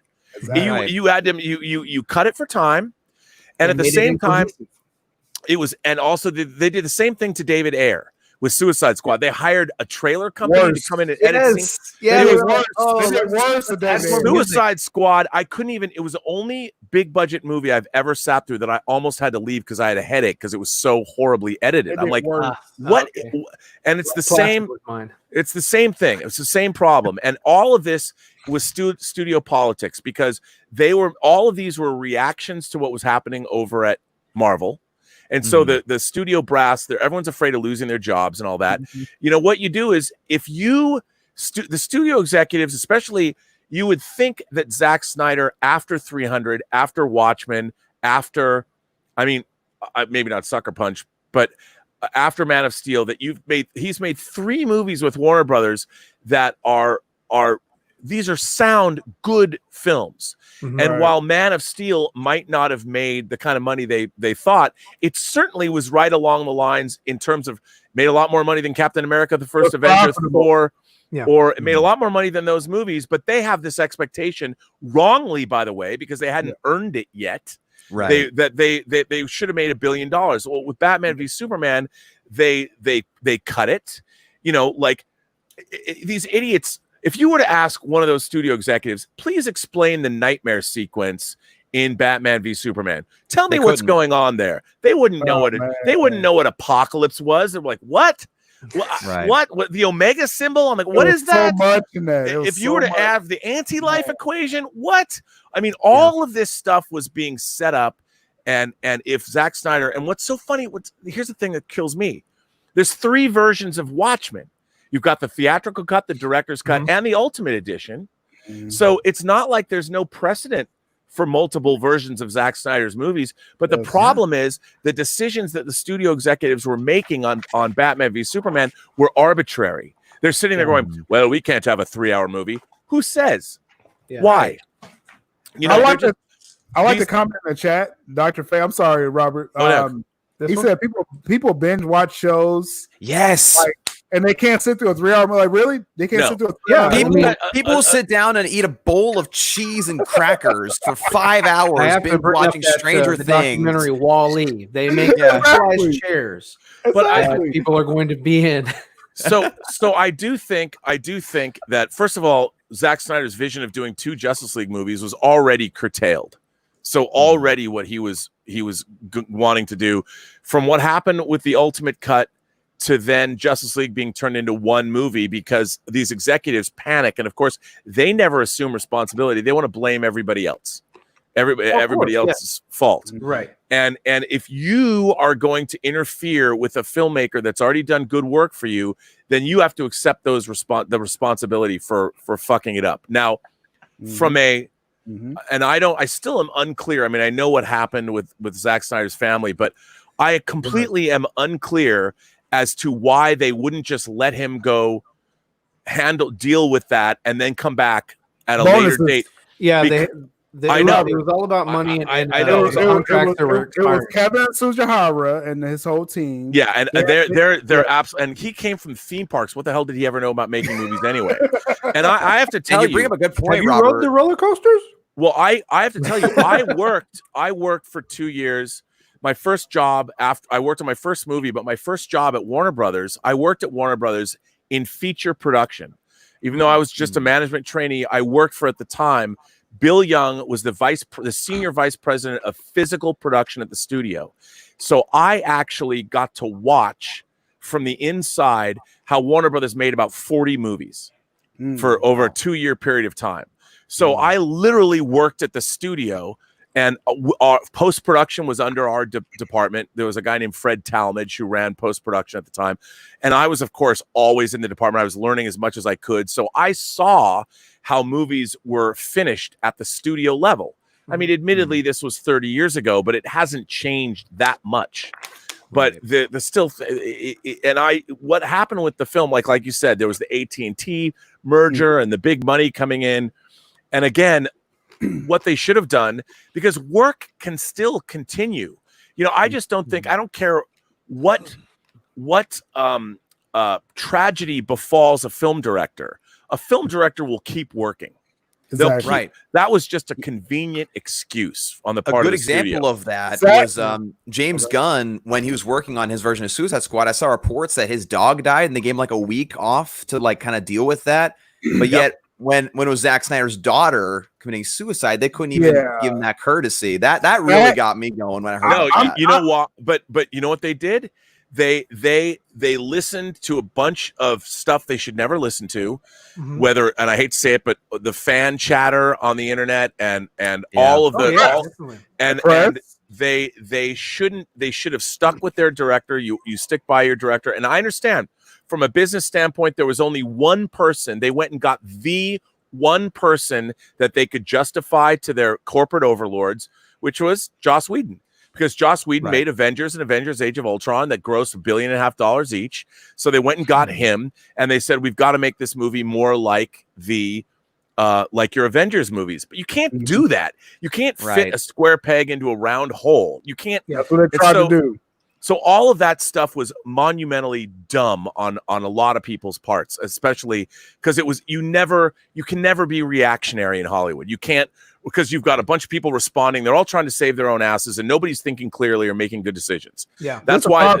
Well, Warner Brothers has always been a reactive type. That's the problem. That's the problem. Is that Warner Brothers was asking Zach to put that square peg through a round hole, and I think he said, "I had enough." That's why I believe what happened, and then they brought in because he's not the kind of guy to do things in a traditional way. I mean, again, look at Sucker Punch. That's definitely not a traditional way to make a film, whether you love it or not. Right. And he's not going to do things the same way as everybody else does. Watch the extended cut.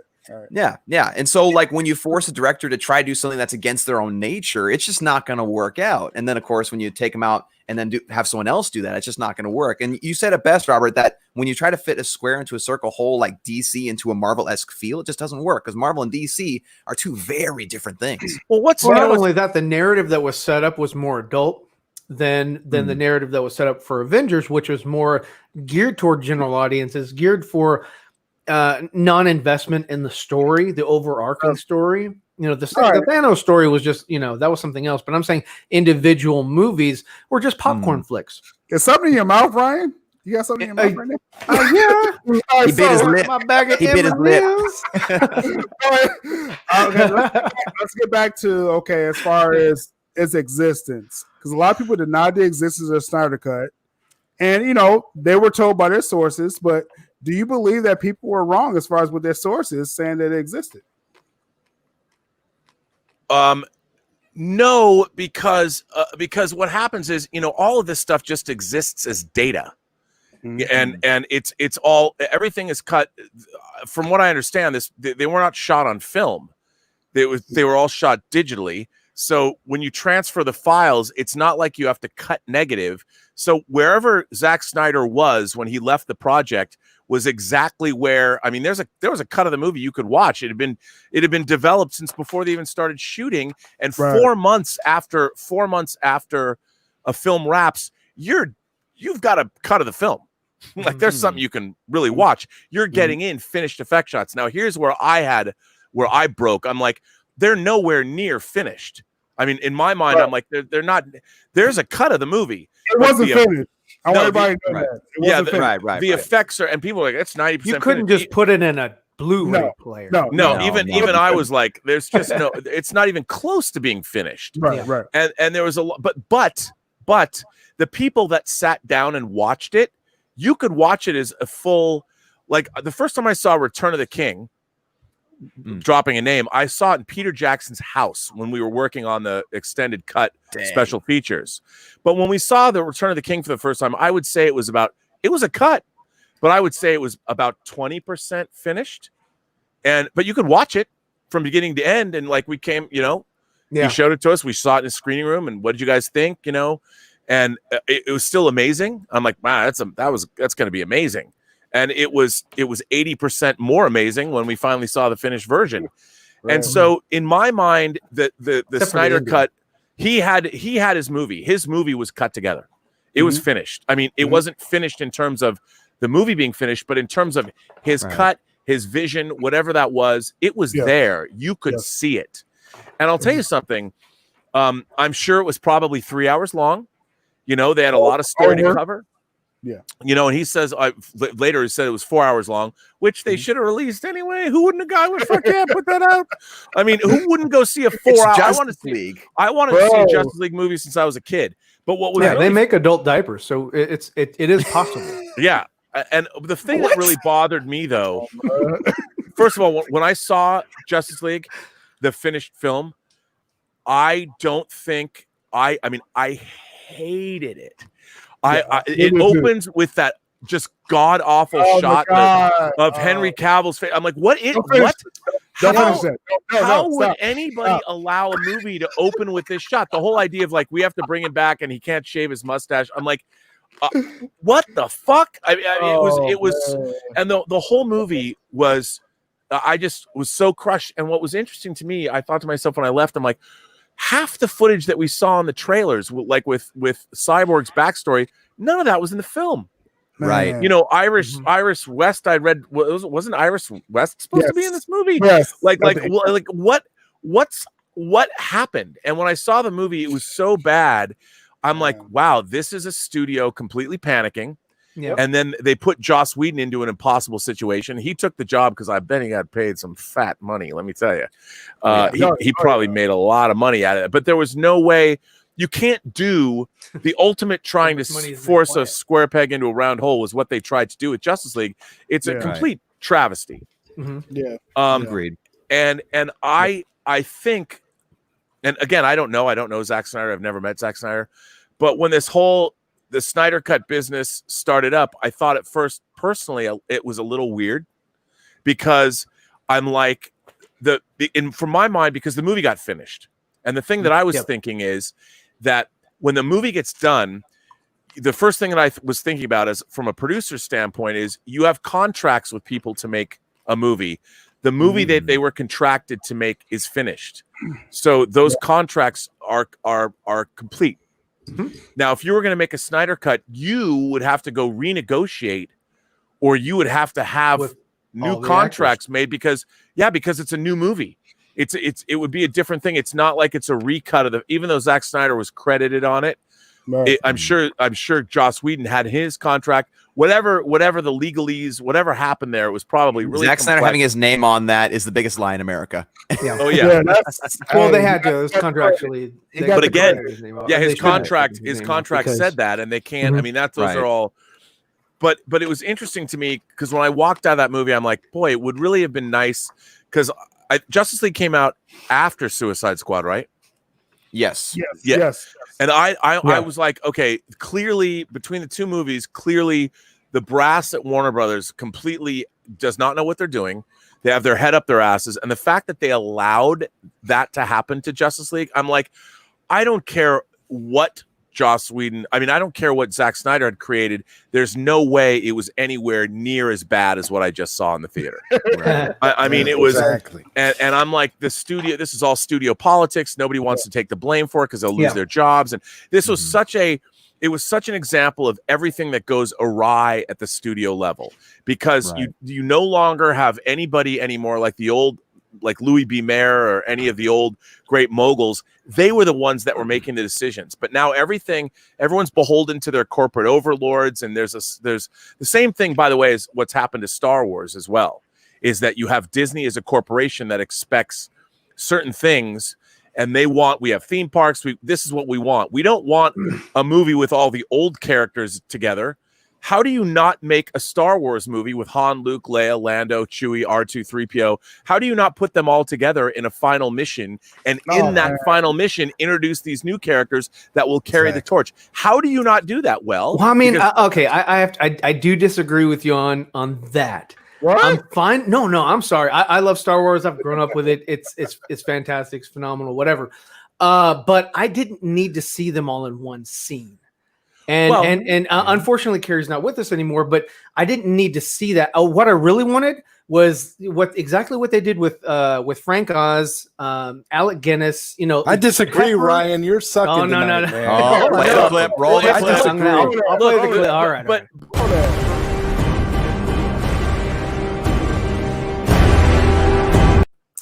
let me clarify. So what I would have done was just pepper in the original characters just to help the new cast along. I would have focused on the new cast. Isn't that what they tried to do? I would have given Isn't that what the whole purpose was? Yeah, but the only thing they did, the problem with the sequel trilogy is you're telling the same freaking story that you told already in the 70s and 80s. Don't give me the same damn story with updated ILM effects. Well, also it doesn't make a lick of sense because you now there's this intervening 30 years. And again, the problem, okay, they won. In Return of the Jedi, they won. It's 30 years later, and now you've created a new empire, a new this, a new that. Yeah, so why would they perpetually Carrie's character has been in war since a teenager. But it also made our characters, all the classic characters, immediately are stupid because they allowed the First Order to. It doesn't make. But the point I was going to make is that was done because the Disney, what their corporate mandate was, is that okay, we don't need 60 or 70-year-old actors. We need young kids that we can put these new young characters. We need a new droid. We don't need R2-D2. We need something new that we can paint on the walls and sell in our gift shops and all that. Because so that was part of that. It's not, and a lot of people are like, oh, Kathleen Kennedy. It's not just Kathleen Kennedy. It's what Disney wanted. Whereas you go across the way and you look at what Kevin Feige does. Kevin Feige produced 13 Marvel movies before the MCU started. He worked on X-Men. He worked on Daredevil. He worked on Spider-Man. He worked on Ghost Rider. He worked on Elektra. He saw what worked and what didn't work. And so when they went and started the MCU with Iron Man, Kevin Feige knew what works. And I mean, how many producers could work on 13 franchise movies and see what works and what doesn't before starting his own universe? So Kevin Feige has a vision, and whether you like his vision or not, it's been incredibly successful because he knows his material. It's him. You know, he's got his team, Louis D'Esposito and Victoria, or what's her name? I forget her last name, but he's got his core group of people, and they work these stories. They go back, shocker, they look to actual comic book stories and they adapt those. They work these things, and they know exactly. They work with filmmakers who understand what Marvel wants, and there's synergy there. And it's because the studio executives at Warner Brothers, they don't know fuck all about movies from comic book properties. I mean, you have Jeff Johns over there, but Jeff Johns has his own agenda. He wants to be Joe movie producer, so he's throwing his weight around, and in front of people that know more about movie making than he did. It was nothing that was ideal that was going on in Zack Snyder's favor. They should have just let Nolan and Snyder work together to produce the trilogy. I would love to have. I just call these movies the Zack Snyder. I call it the Man of Steel trilogy because Justice League and Batman v Superman should be really about how Clark Kent or Kal-El, by the end of Justice League, Superman should be born. And what I mean by that is the character of Superman should be put into the place where we now know him.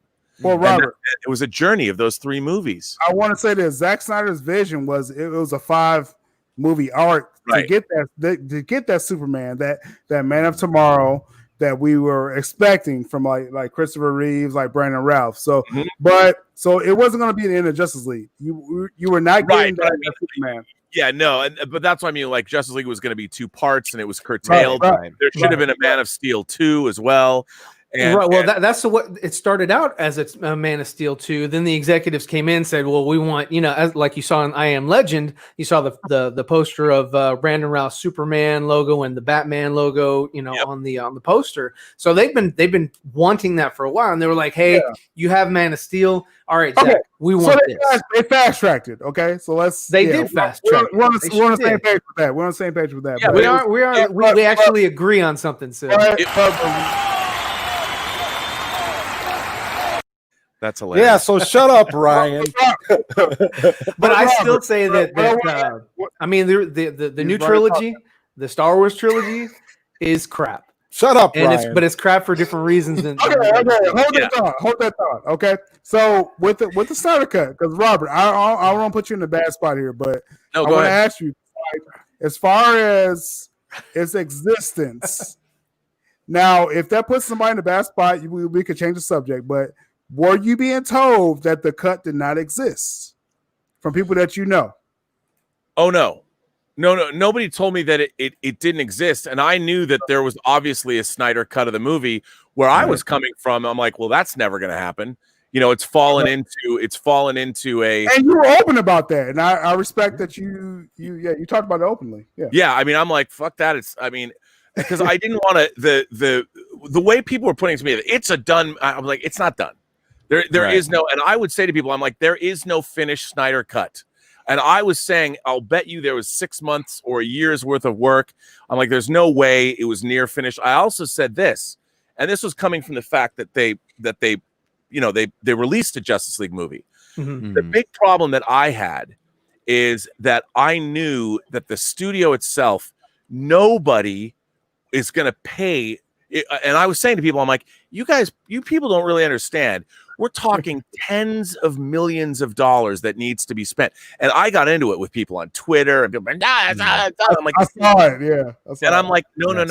You guys don't get it. And I was in my own mind, because I talked to John Schnepp about this too, before he passed away. And I'm like, I'm like, there's $50 million or $100 million they need to spend to finish his cut of the movie. That's maybe more. Yeah, in my mind, that's what I was thinking. And so I would get into these, and to be fair, I was kind of trollish when I would talk to people about this stuff, because some people would just say things like, it's finished, and this so and so said this, and so and so, and I'm like, okay, but you guys don't like having worked in Hollywood, I didn't want to explain the entire post process to people. Right. And there's even people that worked on the film that still they didn't quite understand the post production process. And I'm like, I get that. I won't use names, but there's somebody, you know, who does storyboards. But I'm like, I understand what you're saying, and what he was saying is not wrong, but also I don't think that there was an awareness of how much work needed to be done. So I'll tell you something. This was strange to me, but somebody pointed this out to me on my show last year on November 24th.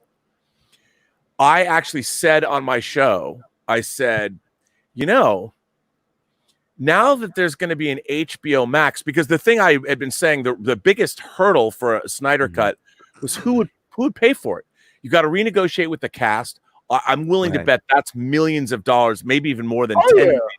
Oh yeah, I mean, renegotiate with the cast, and I'm like, the only way this would happen, because no one can spend money in Hollywood unless they know that they're going to get a return. Right. They have to get a return, and so on November 24th, and I only know this because I was reminded by somebody. I don't even remember I said this. That I said, well, now that there's HBO Max, and I used the example of on Netflix, Quentin Tarantino went back in and made a new version of The Hateful Eight. Yes. He did it as 4-hour-long segments, recut the movie, put it together. Because you can do that when something's digital, because you don't have to worry about cut negative. You go back in and you got your digital files. And I said, now that there's HBO Max, now you have an entity that has the money to spend, and there's a place where a Snyder Cut could go, and they can spend it, and they now have a way to actually do this. Now, it was very interesting, and I even said, I think the last time I even tweeted about the Snyder Cut was knowing that they were going to do this watch-along party, the Zack Snyder watch-along party. I said, now it's gotten to the point where if they don't announce this, it's going to be as disappointing as the Phantom Menace was. I think that was the last time I tweeted about it. And you had said something similar to that when you were on my show not too long ago about that too, because again it's like a shoe fits scenario right now with HBO Max. And I think there's a lot of go ahead. Sorry. And I have to say that Zack Snyder played this perfectly, because if you go back and that Hollywood Reporter thing, when it talks about, they started talking about this last November, like somebody from the head of HBO Max who runs, they started that conversation with Zack Snyder in November. So before they would even allow Zack Snyder to announce this, all of those things we talked about, the contracts had to be in place. Everything had to get there, but because they can't. Can you imagine if they had announced it before those things were in place? Because Zack Snyder would be like, well, now that you've announced it, I want $25 more million. You know, you have to, you have to have those things already lined up. So they had spent the last 6 months putting those ducks in a row. Like even Zack Snyder said, Ray Fisher was the first person I called. You know why Ray Fisher was the first person? Because he needed, because Ray Fisher, according to Zack, is the star of his version of Justice League. And I believe that. And all the stuff so he had to get Ray Fisher to come on and go, look, dude, I need your help. Your character, we might have to do a lot more ADR than we've done. I mean, your character is going to require a lot more work than, say, the other people. Because, so that's why the only thing he was doing was gaming. So that's really good.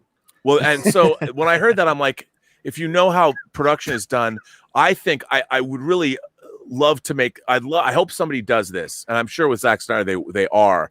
But the story of how the Snyder Cut came to be, from the very beginning to all the Snyder Cut, the hashtag release the Snyder Cut, to all the campaigns at Comic-Con and New York City, all of that is one of the great Hollywood stories. But then watching Zack, if you go back and look at Zack Snyder's Instagram since November, once he knew it was happening, he fucking trolled. There's that one shot. My favorite shot was the film cans where it said, "Look, see that." Those cans were empty. There was nothing in those film cans. I don't want you inside to fight about that no more, because I heard your interview earlier about that. So we're not going to fight about that right now. But I thought that was so genius.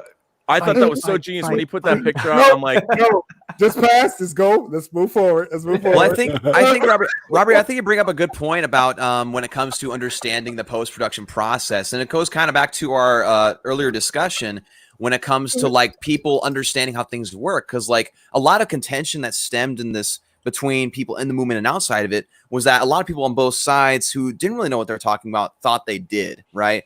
Like a lot of people, like you were saying, people kept on telling you like, oh, it's finished, it's just being held hostage, and that's what caused a lot of contention with some people, because like, well, obviously it's not, but people were just so bound and determined to say like, oh yes, it's done, it's just being waited to be released. Zack Snyder's gonna release it on some thumb drive in a bathroom, you know. But he would never do that. Right, exactly. No filmmaker wants. Well, they don't want to release I mean, Zack Snyder. That's unsanitary.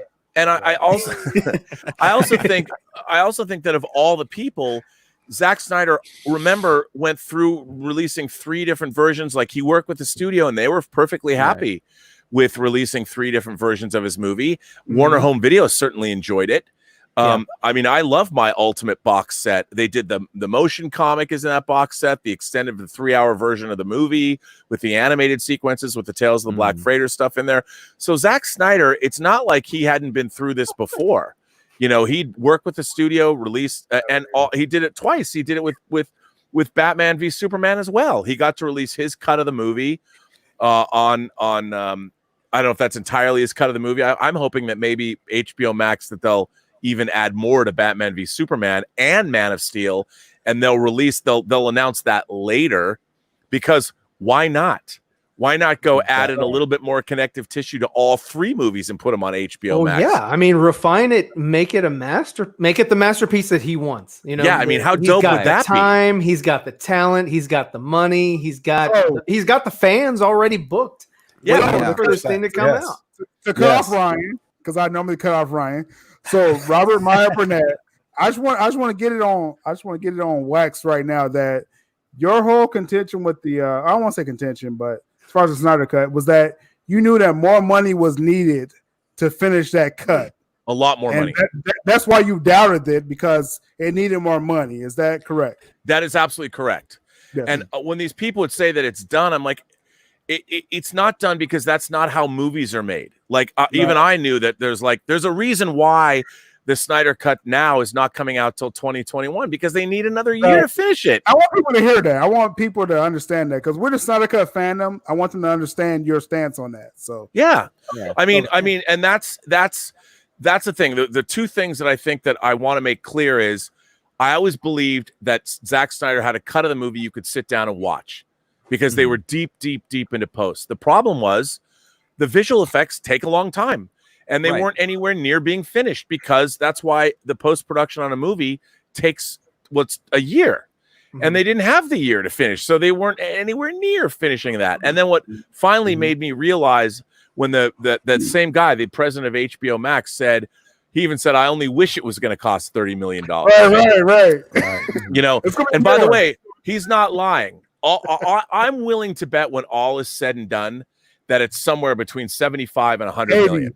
I say 80. Yeah. Same range. Yeah. So and you know what's so funny about all that, guys? If it gets to the point where it's $100 million, you've almost made a completely new Justice League movie. You could almost make a completely new movie for $100 million. So it's essentially, it just goes to show you the confidence level that they have in Zack Snyder's Justice League at this point. Well, also, when it comes to paying, like if they're talking about releasing a 211-minute version or something, 214, that's more. Well, if you think about that, basically what you're getting, let's say it is $80 million. So they're investing $20 million per episode, and they release it in 4 different episodes. That is not, for a show on a streaming service, a prestige show, that's not that much money, really. And what they're getting is something that has a built-in, it markets itself. You guys have been marketing it for them for the last 2 years. Yes. And so they've already got an installed fan base, and they're really going to get their money's worth. They're going to get, I mean, and then they can make the documentary about how this happened. You can even have something comparing and contrasting. I mean, I don't know, but to me, I think it was, once HBO Max and that's why when Zack Snyder had the watch along, I'm like, oh man, they're going to totally announce it. It's going to be on HBO Max. And I thought, what a win-win for everybody.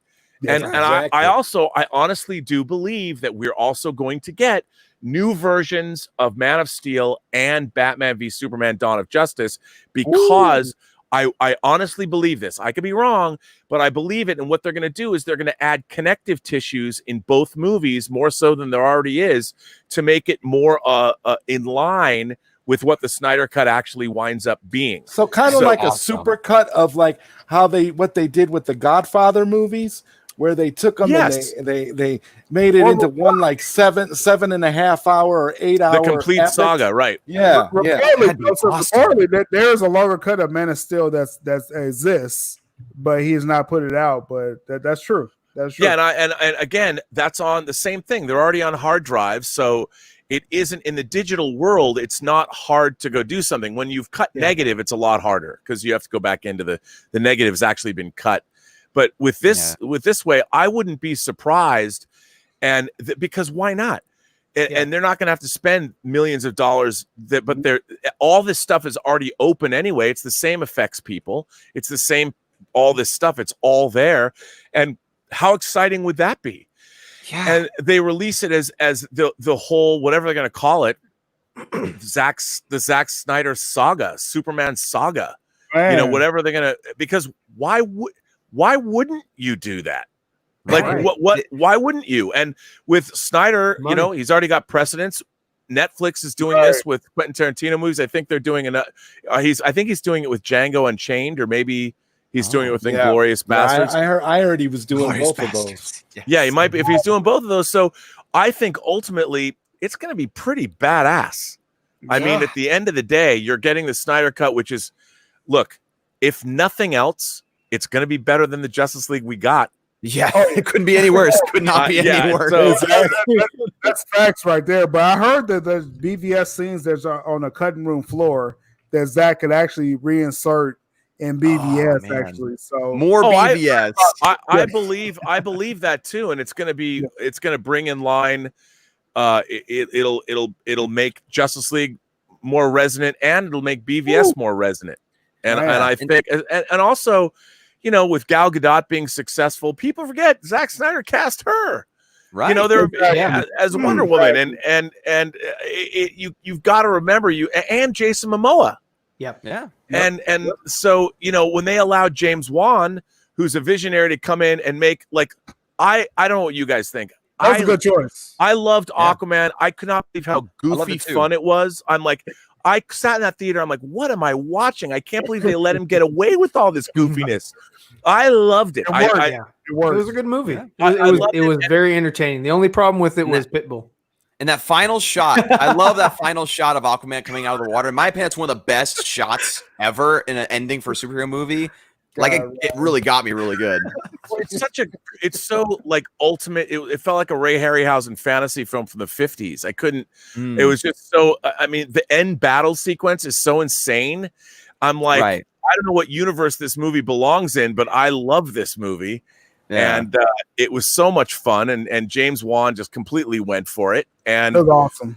I'm like, look what happens when you allow a filmmaker to realize his vision. But then, you know, Warner Brothers or Jeff Johns did come in, because we did get a scene like this. I don't want your money. I want Aquaman. Oh my gosh. Yeah. So I do have a question for you, Robert. I do have a question for you, Robert. So a lot of stuff. Anyway, so a lot of the stuff with, you know, Zack Snyder's Justice League being released and all this stuff, like basically the Snyderverse coming back, it's a lot of it is very unprecedented, right? The closest thing we can kind of think of is like, you know, kind of with the Hateful Eight, and more so with the the cut of Superman 2, the Donner cut. Oh, the Donner cut, right. So in your opinion, I mean, I kind of have my own theories about this, and I know other people have their own theories about this too, but what do you think Zack Snyder's Justice League coming out is going to do for the movie industry going forward? Do you think it's going to impact the way that things come out? Do you think that you know, it'll change the way that studios think about filmmaking? Like, what is your opinion on that? That's actually a really good question. I think ultimately, you know, everything always comes down to how well received something is, and it's really gonna really gonna come out normally one of the things that's changed in the world of streaming is that streamers do not share views. They keep those things very close to the vest. Before, like for a TV with Nielsen and the TV ratings, they could tell the views are very important because they had to be able to sell commercials to advertisers. And they would the price of a 30-minute or 30-second commercial spot was based on how many people were watching that show. So the amount of views was information that was very important, and they would use it to generate income by selling, ads. We know how many people are watching the Super Bowl, so we can jack up the ads to 2, 5, whatever, how many millions of dollars. So, and the same was true of shows, but with streaming services, you don't necessarily have to do that. And the reason, because there's no commercials, but the reason they don't want to let their views out is because they don't want to pay actors and directors. If there's a runaway hit show that's getting tens of millions of more views than another show, they don't want their talent to know that, because then the talent's like, come on, man, if you want us to do another season, you've got to pay us a lot more money. Because and that's what it comes down to with views. That's why they don't want anyone to know, because they want it to seem like it's an equal playground, that we'll for a 10 episode. So you think they're going to use it you think they're going to use the subscriptions as a way to kind of metric and gauge success in the realm of saying, okay, Zack Snyder's Justice League was a success because we had 70 million more subscribers as a result of this. Well, they can also monitor the amount of time that each media or each selected file is selected by viewed. Subscribers. Well, the thing about it is, though, it's like a view. The reason people keep their subscriptions to streaming services, there's one reason why they do, because they like what they're watching on the streaming service. If they don't, then they let their subscription go.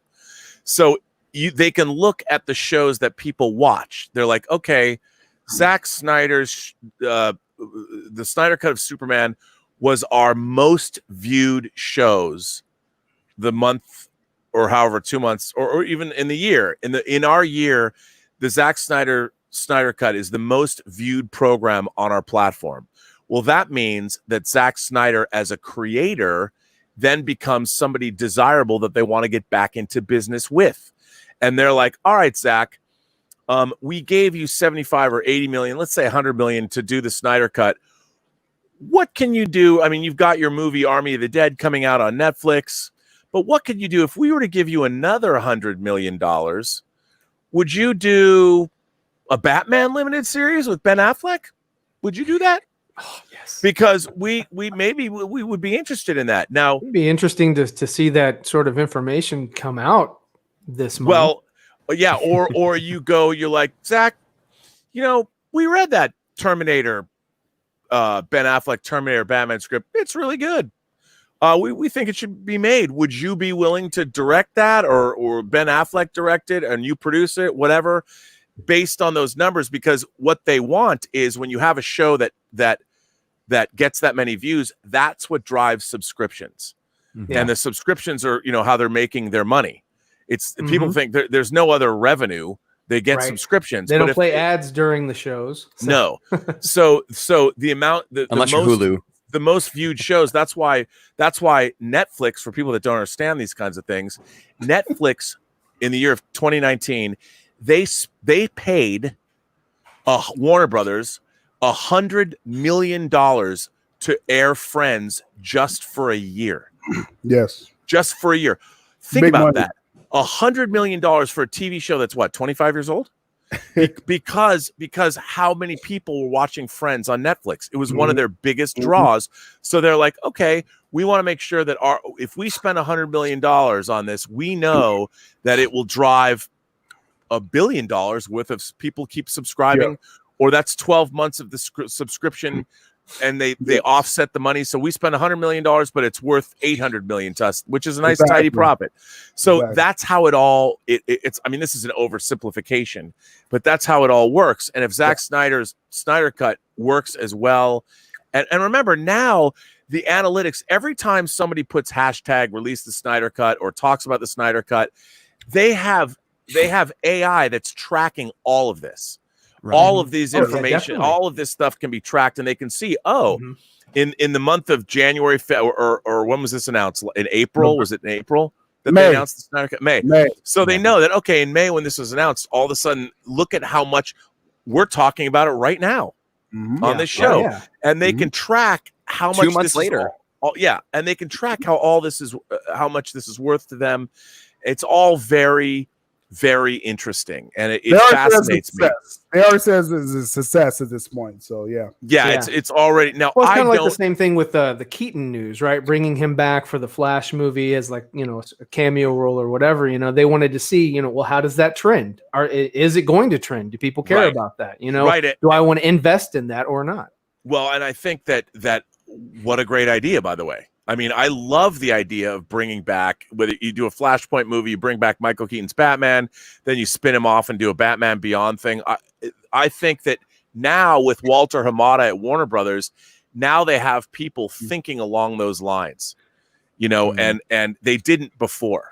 They're exploring things fans have wanted for years, like the Batman Beyond thing. People have wanted Michael Keaton as an old Bruce Wayne for that for years. I mean, they've been making fan posters. They're finally listening to exactly what the fans want, and it's showing, especially at a time right now where media is so limited due to, of course, people not being able to work on things. And they're seeing how much buzz it's creating, and it's pretty awesome. I mean, you also have to understand that the people at the studio level, they're not fans of this material.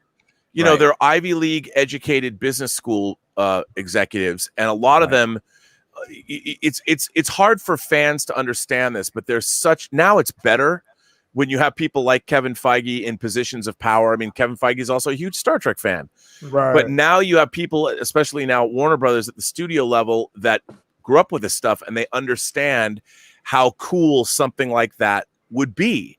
And before, if you were to walk in, like when I was at Warner Brothers, I remember Lisa Henson, Jim Henson's daughter. I had a crush on her, but I would go sit in her office like every night after work, and she was always one of the last executives. She was a senior vice president, and I was a lowly management trainee. But she's the one that took lead on the Dark Crystal show, right? She's the one that took the lead on that. Yep. Awesome. But she graduated with a degree, I think, if I remember correctly, like in comparative mythology from Yale. She was a total, as John Schnepp would say, sweaty. She completely understood all of this stuff, and she had reams of comic books in her office. So I would go there and just hang out, you know, and we would just talk about this stuff while she worked, and she would just listen to me blather on like the fanboy that I was. and I was just in awe of her, not just because she was Jim Henson's daughter, but because she was a woman that she was powerful at the Warner Brothers, and a woman that had more comic books in her office than any dude I'd ever seen. So, I mean, I'm like, this is my place, man. And I never, you know, I was so in awe of her. It's like I never pushed that relationship or anything. I never like, she was just, I just thought she was the coolest. Is she the one that got away, Robert?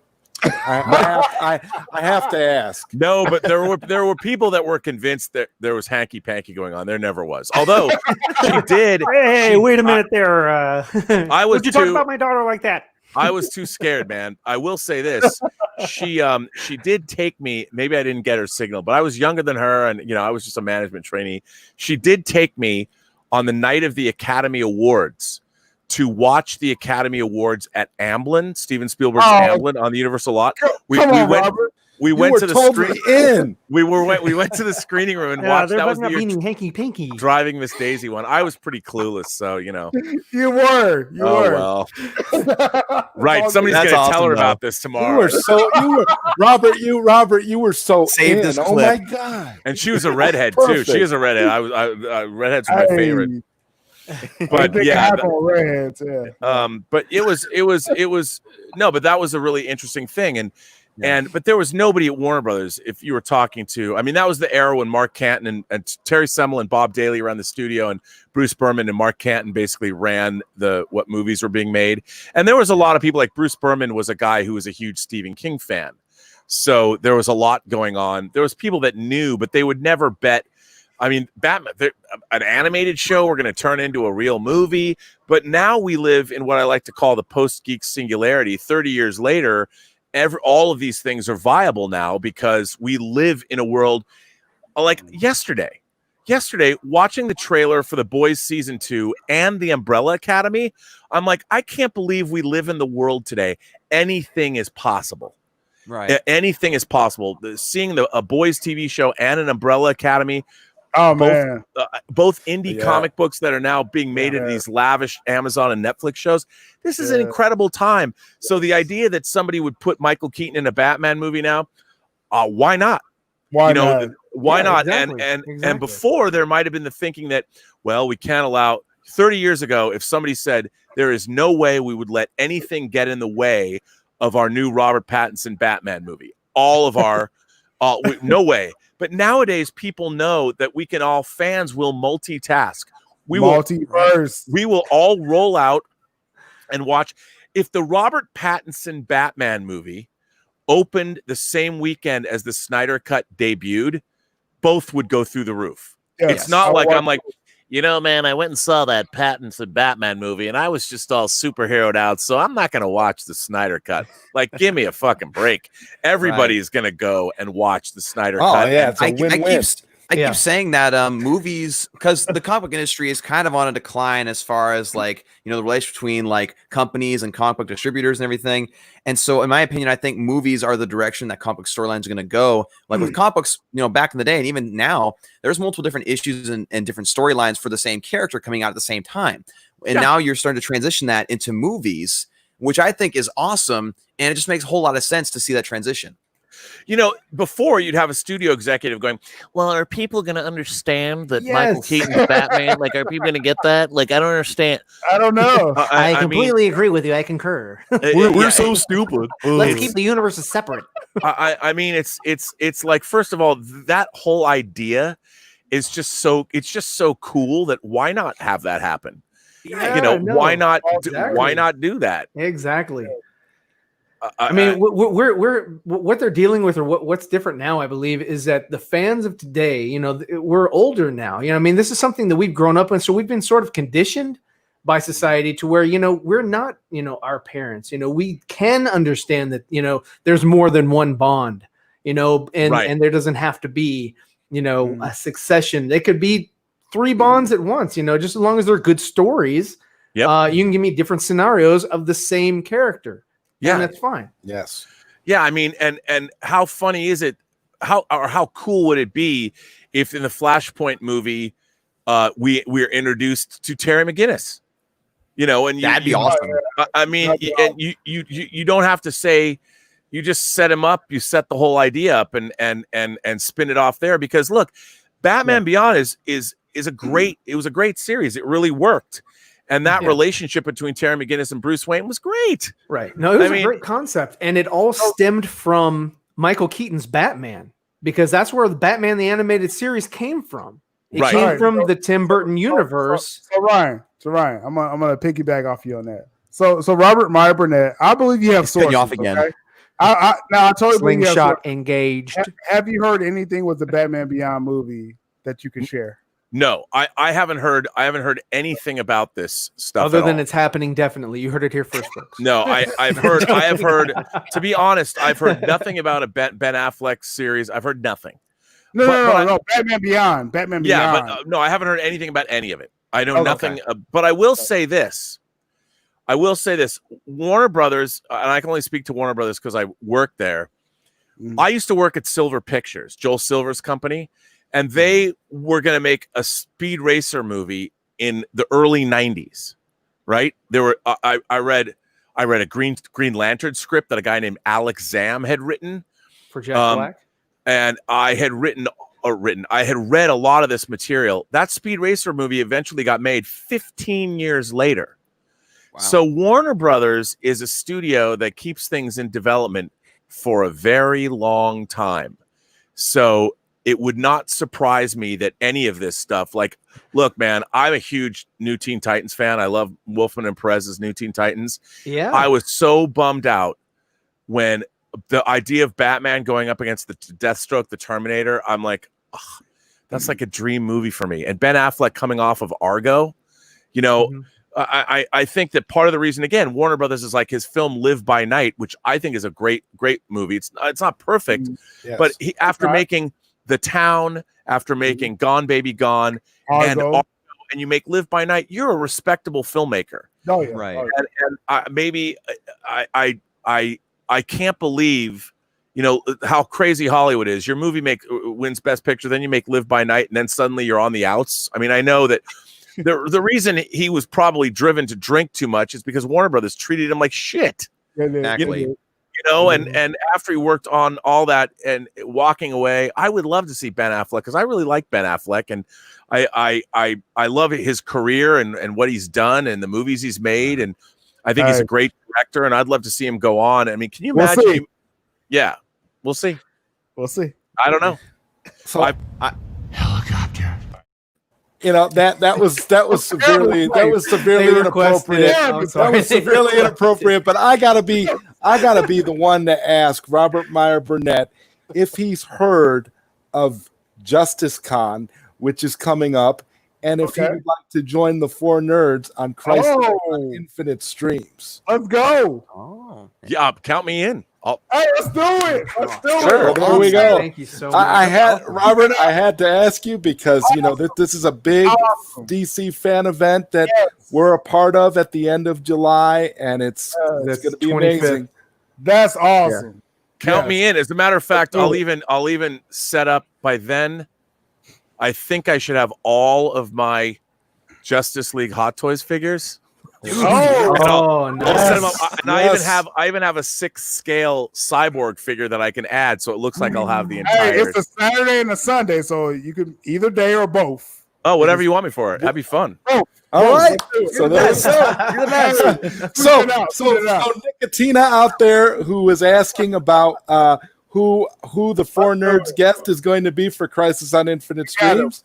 We have Robert Meyer Burnett. Well, I have to show you. I don't know if you can see it, but so this box right here, this is the box set of all the Crisis on Infinite Earths hardcovers. Yes. So here, I'll move this down. So you open it up like this, and there's 15 hardcover books. It's got Crisis, but it's also got all the original Crisis on Multiple Earths and all of the tie-ins and hardcover. I'm a fanatical DC fanboy. So DC head right here. Your collection makes me green with envy. Green with envy, like the Riddler. That's the extent. That's beautiful though. That collection's amazing. It's immaculate. Hey, you know what's really funny? Like I pre-ordered it like a year before it came out, and I totally forgot I pre-ordered it, and it wasn't cheap. And I thought someone had broken into my bank account. I'm like, hey, wait a minute, what's this charge? And because I didn't remember, it had been a long time. And then I finally tracked down. I'm like, oh, this is awesome. And then this giant box comes, and my girlfriend wasn't happy, but I told her I needed it. So Dawson ask for forgiveness and not permission. That's the story of my life. So Dawson, add him to the poster. Add the poster. All right, I'll do that. I'll do the poster for sure. Count me in. That's a wrap. Beautiful. Robert, I felt the same way you did.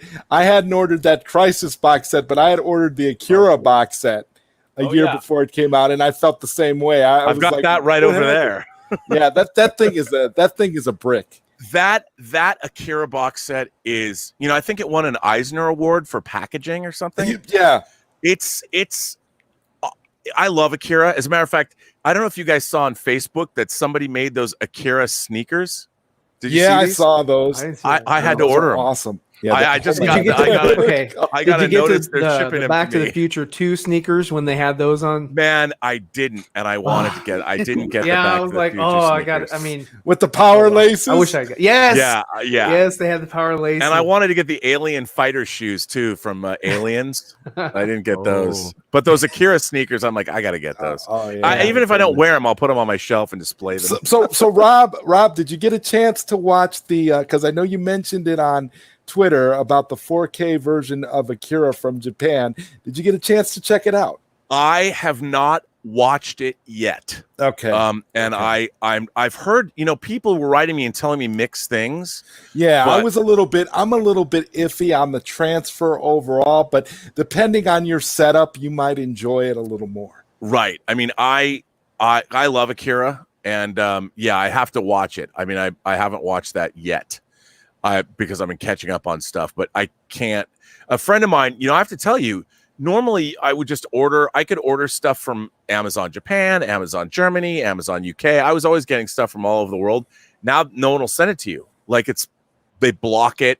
So a buddy of mine, this guy Dieter Bastian in Germany, has been ordering this stuff for me and shipping it to me because he can get everything from Germany. So he's been hooking me up. That's who got me the Akira. Oh, he was able to get you Akira. That's awesome. I was so frustrated because even my normal sources that I've never had a problem ordering stuff from before are not sending stuff to States. And it's like, I would never be somebody that would ever collect art like Picasso's. If I was filthy rich, I'd buy the exact same stuff I buy now.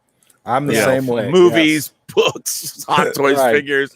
Maybe I'd have more geeky T-shirts. You'd have bigger something. statues of this. Yeah. Maybe like 6-foot Superman. Well, did you guys know this guy, Gem? He has a channel called Gem Mint. Do you ever? Oh, yeah. Okay. Yeah. Okay. So I don't know Gem Mint. I just love his channel. And he basically reviews omnibuses. But the thing that he always is reviewing are statues. And he gets the Prime 1 statues. And I mean, I look at those things. I've never bought a statue. I've bought statues, but not those Prime ones. I mean, they're much bigger now. Yeah, there's some of those that are bigger than the studio that I'm in right now. They're about Iceman. Yeah. Huge. And I love his channel. I love him and I love his channel. And I don't even know him. But I love watching his channel because every time he's got a new statue review, I'm like, click. And my girlfriend's like, I don't like statues, just collect dust. At least action figures you can play with. I'm like, no, man, these statues are awesome. It's like a museum. It's awesome. You better not buy any of these. And I'm like, well, where am I going to put them? But here's the receipt. Yeah. Here you go. Although, to be honest, I'll admit on your show, I did pre-order one. Nice. I pre-ordered a Prime 1 Studios Robotech of the Jurwalk. It's just awesome. I don't know when it'll ever get made, but I did pre-order. I put a deposit down on it. I'm just so glad they're still making Robotech stuff, Robert. Man. Did you see? Speaking of Robotech, this company made a 1/20th scale model of a Veritech fighter in jet mode, in Valkyrie mode. It is a 1/20th scale model. It's like this big. It's huge. And of course, I had to get it. That's bigger than the Enterprise. It's huge, and I can't wait. I think I'm going to finally. I got a new airbrush. I think I'm going to break it out and make it because what else am I going to do this summer? We're between the COVID cases exploding in LA and lock at home orders might happen. I got to go to the hobby store. Well, yeah, get the because Hobby man, store is the place to be. I know It is. I've been there many times this year. you go in there and get the paints and I mean, it's I just got. Even though I hate Star Trek Discovery, I'm such a hypocrite. I did get the Enterprise from Star Trek Discovery. I was going to ask that too. Yeah. And and this is not easy. It's not hard to put together and paint. Even though I hate Star Trek Discovery so much, but I have to have every Enterprise that ever existed.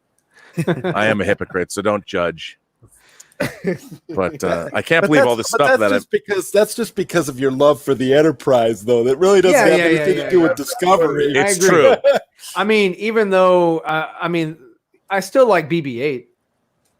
Yeah, I mean, I do too. I think it was innovative. I think it was a cool design.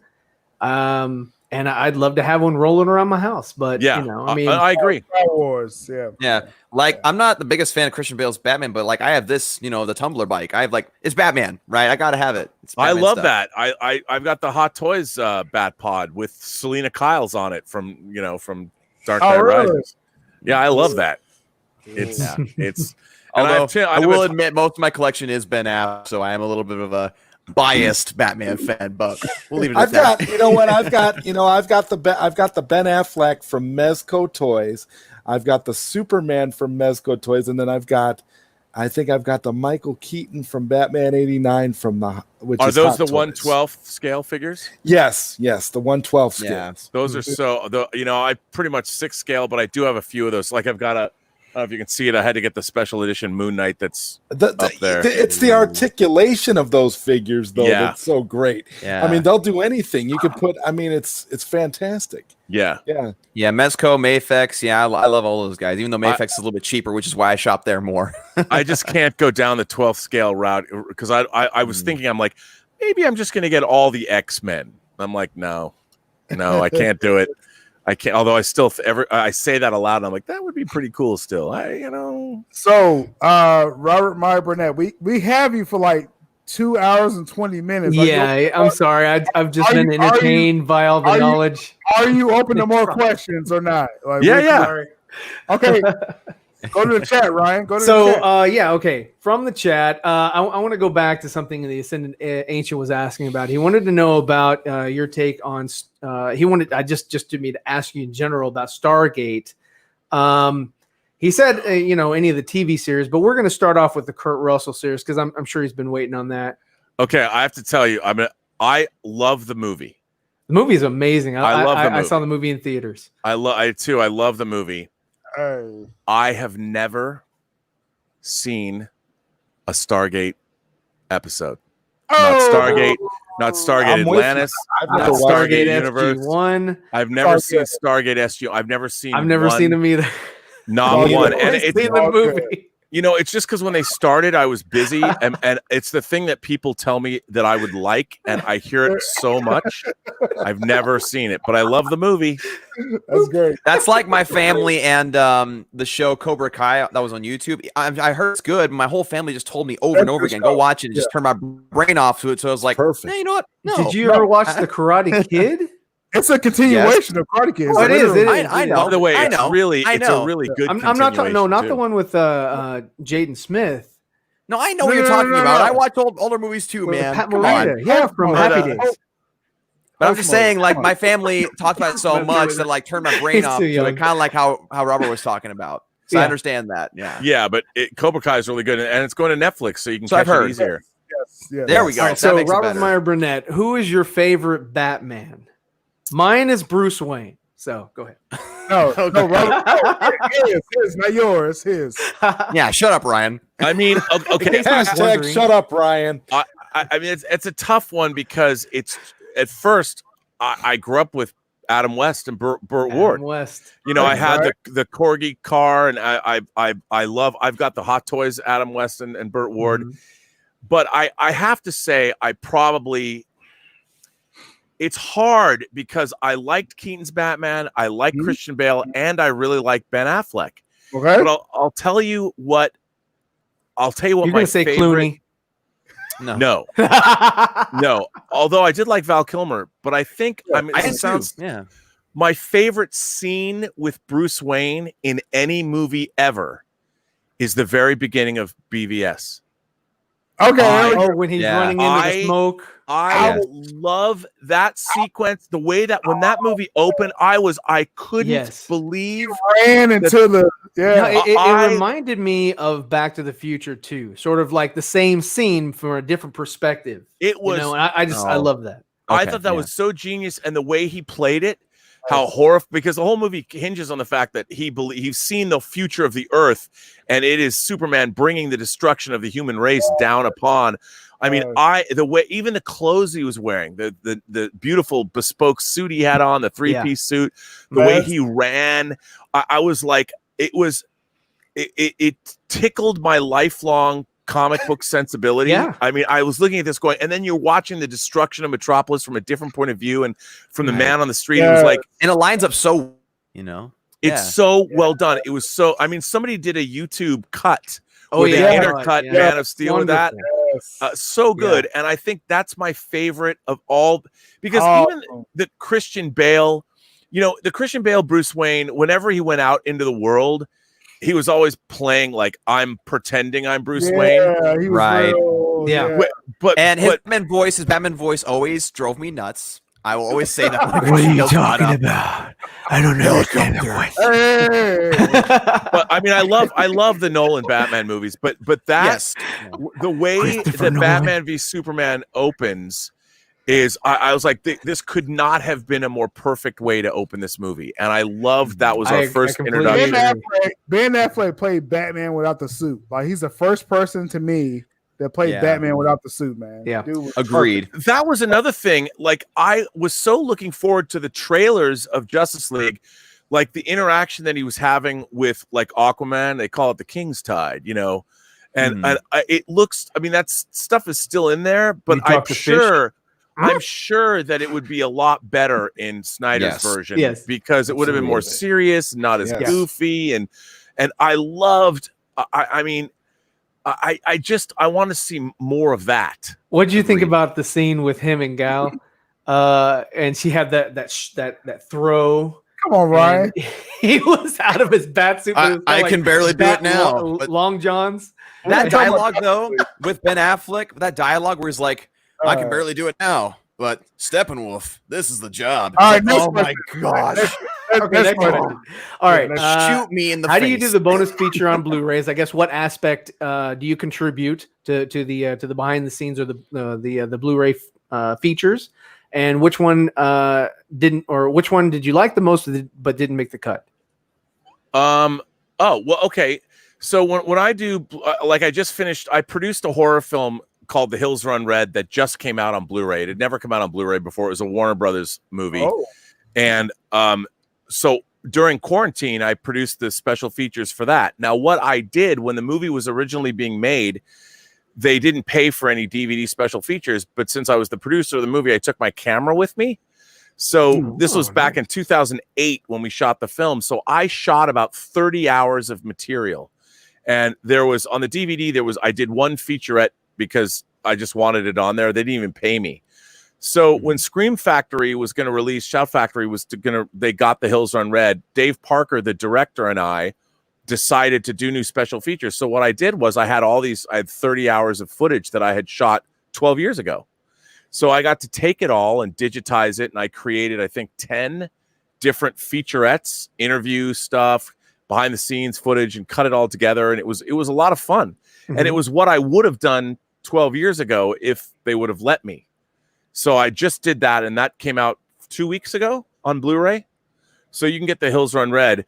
But so what you do is, like on Superman Returns, for instance, I just wandered around all day when the movie was being shot with my camera in my hand, shooting whatever.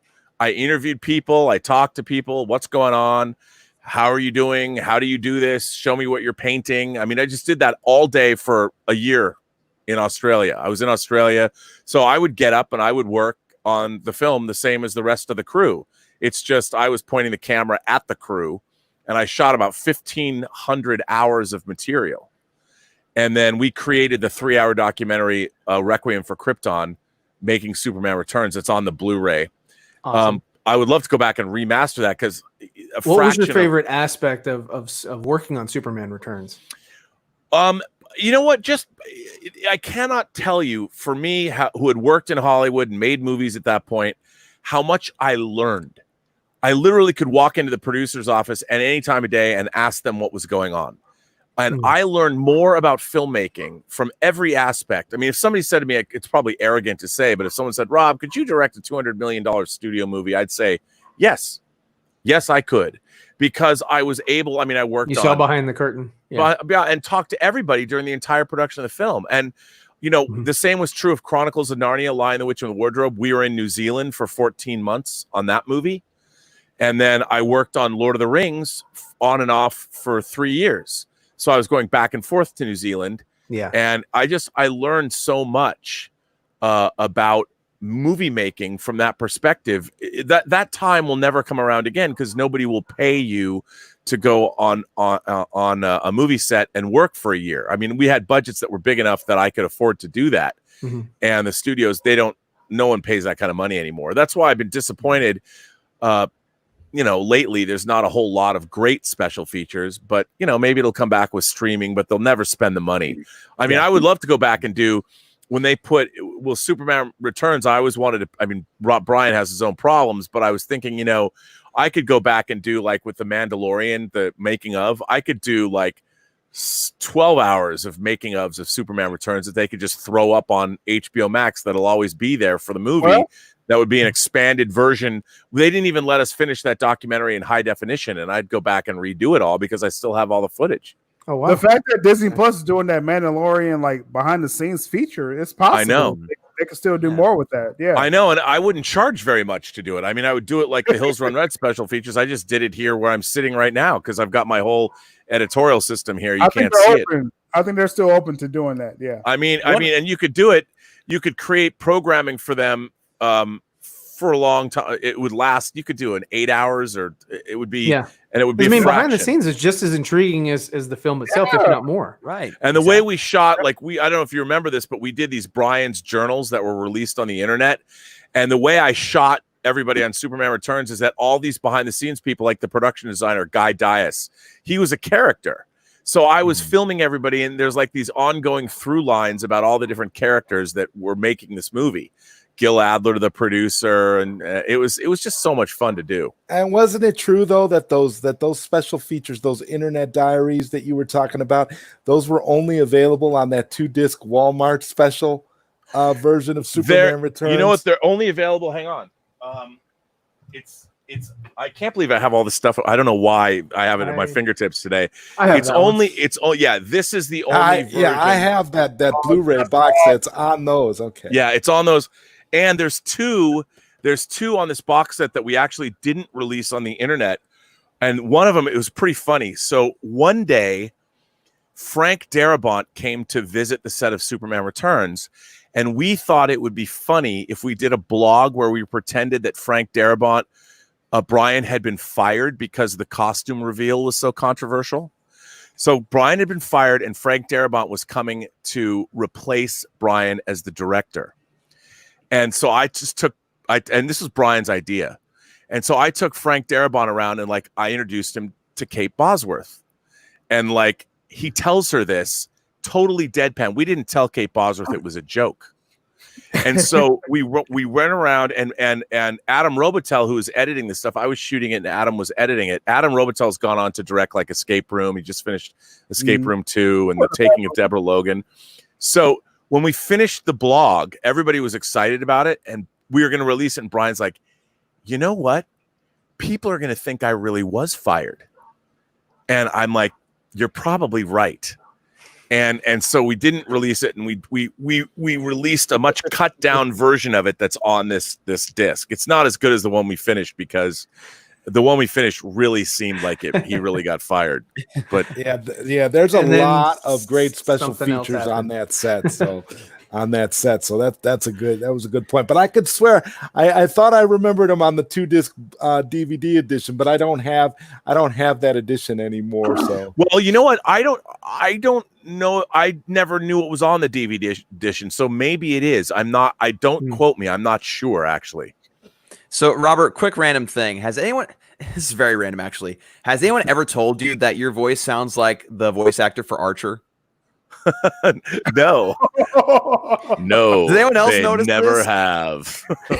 Yes, you dog. I love that, though. It's funny. People used to tell me that I should go do voiceover or something. I never wanted to do any acting. Oh, okay, that's fair. But yeah, I was just listening to you talk, and I was like, man, this sounds like Archer. If he just said the phrase, "This is how we get ants," it would be perfect. This is how we get ants. We got any more questions, Ryan? Yeah, we do have more questions. That's perfect. Sudipto is asking, if the Snyder Cut is successful, which we all know is inevitable, will we see a JL2 and 3 and Zach completing his personal opinion? Yeah. Well, I mean, the problem is with something like that now is with Wonder Woman being successful and Aquaman doing well, that could be a very expensive proposition. True. But if it was really successful, maybe. I mean, at this point, I wouldn't put anything out of the realm of possibility. I think Warner Brothers it really, again, after Joker made $1 billion, I think Warner Brothers is like, huh? Exactly. They were like, You know, yeah. And after you have Aquaman makes $1 billion, Joker makes $1 billion. I think the Harley Quinn's movies, sort of the Birds of Prey. Let's not talk about that. No, we're gonna talk about that still. Birds of Prey. What do you think of Birds of Prey? Well, because I thought it was a complete dumpster fire. Yeah, okay. It was. I think it was the wrong. Again, look, I love Margot Robbie. She's a very talented actress. I love her. Yeah, but again, here's my problem. You can never make I have an axiom. You never put your universe before your characters and your story. But I keep adding to that. You can never put your agenda before your characters and your story. And I feel that the Birds of Prey film, like, let's do a female powered, like you can't do that, because what you're doing, you're sacrificing in look, I like the desire to give, let's be inclusive. I like all that. That's a good thing, but your inclusion should come baked into your premise. Not you don't put it front and center like, let's go make a First of all, Charlie's Angels began hot chicks cheesecake in the 70s, Farrah Fawcett Majors. Yes. And so to change the premise of Charlie's Angels to make it, let's call the word woke. Let's make these empowered women. I'm like, Charlie, is that in Webster's dictionary? Well, it's Charlie's Angels. It's a franchise that was started so guys could look at hot chicks play cops. Yes. I mean, and now you want to, we're going to take it back and we're going to own it. It doesn't work. You can't do that. Who complained about, Aquaman? I heard so many of my friends' wives going, I'm going to the movies. Oh, because you like Aquaman. Have you seen Jason Momoa? I'm going to Aquaman to see him, without a shirt on, blah, blah, blah. Yeah, even with that, Ryan, the fact that Margot Robbie had a chance to do a Joker Harley movie. She had 3 options in front of her. She chose to do a Harley exclusive movie. I think it would have been bigger with a Joker. Show the breakup. Show the moment when they broke up. Oh, it would have been. But she wanted, that wasn't what she wanted. She wanted to be in the spotlight because she would have been overshadowed by the Joker. True. Right. True. So, yeah, I mean, of course, she was like, that's why it's Harley Quinn and the Emancipation or whatever it is. But they put Harley Quinn Emancipation of one Harley Quinn. After they ruined the title, they went back and said, Harley Quinn, Birds of Prey. But that might not have been necessarily her idea. That could have been her manager, her agent, her lawyer. Everyone's like, you got to get what you can when you can. I mean, it could have been her path. Yeah, I've seen Entourage. She may have been swayed that way to do that. Yeah. That's true. Because everyone makes a lot more money that way. And they're courting her again for another solo outing after Suicide Squad. Yeah, they're doing it. Yeah. So I think I'm thinking they're doing because we're getting the Ayer cut. So that's basically your Joker Harley movie. And then I'm thinking they're going to go ahead and do the Gotham City Sirens. Yeah, that's probably it. The Ayer cut is probably the only chance you're going to see the real Joker. Yeah, because they're gonna include all of the additional footage that they shot with Leto. Well, here's your another Joker Harley movie. You look at the trailers for Suicide Squad, all that Joker footage we never saw in the finished film. Oh yeah, everything that made his Joker awesome was removed from that movie. Yeah. I mean, I can only imagine the reason why his Joker is mocked by people is because the studio. Yeah, it's all the studio's fault. What's crazy is that as far as we know. That movie would have led into Birds of Prey perfectly. That's a crazy thing. Like, sure, Erica would have led to Birds of Prey perfectly. We'll see next year. It's very frustrating the way sometimes these things work. You wonder, how do people keep their jobs? Yeah. How do they not just say it, like throw up their hands in the air and say, like, I quit, I'm done? It's the circles that they are attached to. Yeah. Everybody didn't keep their job at WB though. Everybody didn't keep their job. Yeah. No, they didn't. No. And that's definitely a good thing. Let's see. I don't see any more questions. No. Do you see? There was one question in here that somebody. And I'd like to read this question if it's possible. Can I go? No. Can I go ahead and read this question? This is from Sir Nerd a lot, and the question is directed at Robert Meyer Burnett. Will we ever see William Shatner in William Shakespeare's Julius Caesar? And that is a direct reference to one of my top 5 favorite movies of all time, which is directed by Robert Meyer Burnett, Free Enterprise. So, you know, I would love to be able to try and get the money to maybe buy the negative of Free Enterprise, and maybe if I could do a 4K version of it. I don't know if he'll ever be in a Julius Caesar thing, but I certainly would like to make the sequel to Free Enterprise. That, you know, it's funny. I've the script I really love, and I read 2 pages of the script yesterday on my show. Yeah, you actually gave away a lot of your script for the sequel to Free Enterprise when you came on my Zod Rider show for the very first time. Yeah, and I really appreciated that. I was geeking out like a little kid because I love that movie so much. So yeah, I mean, who would not love to see an all one man Julius Caesar rendition directed by you with William Shatner? I think that'd be fantastic. That would actually be pretty funny to see that. It would be that would actually be really hard to do, because he'd have to play multiple roles. You'd have to do multiple exposures. That would be tough. Mm-hmm. You do, you know, all the camera camera would have to do all kinds of fancy theatrics, but hey, you could pull it off. That'd be crazy. All right, let me jump into this real quick. Ifye is asking, what is your favorite adventure movie? Oh my God. Out of the Indiana Jones series. Well, no, I think Raiders is up there, but in terms of adventure movies, like, I mean, I love movies like that I grew up watching, like Where Eagles Dare or Ice Station Zebra, or you know, movies along those lines. But yeah, of course, I love Raiders. Oh, I just threw that in there. No, but I love the first Raiders of the Lost Ark. It's a great movie. I think it's the best in the ensemble. Yeah.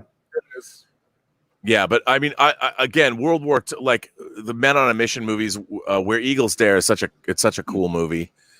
Guns of Navarone, things like that. But I can't think of like modern. Is there modern adventure movies that There was that one that y'all like. What was that one?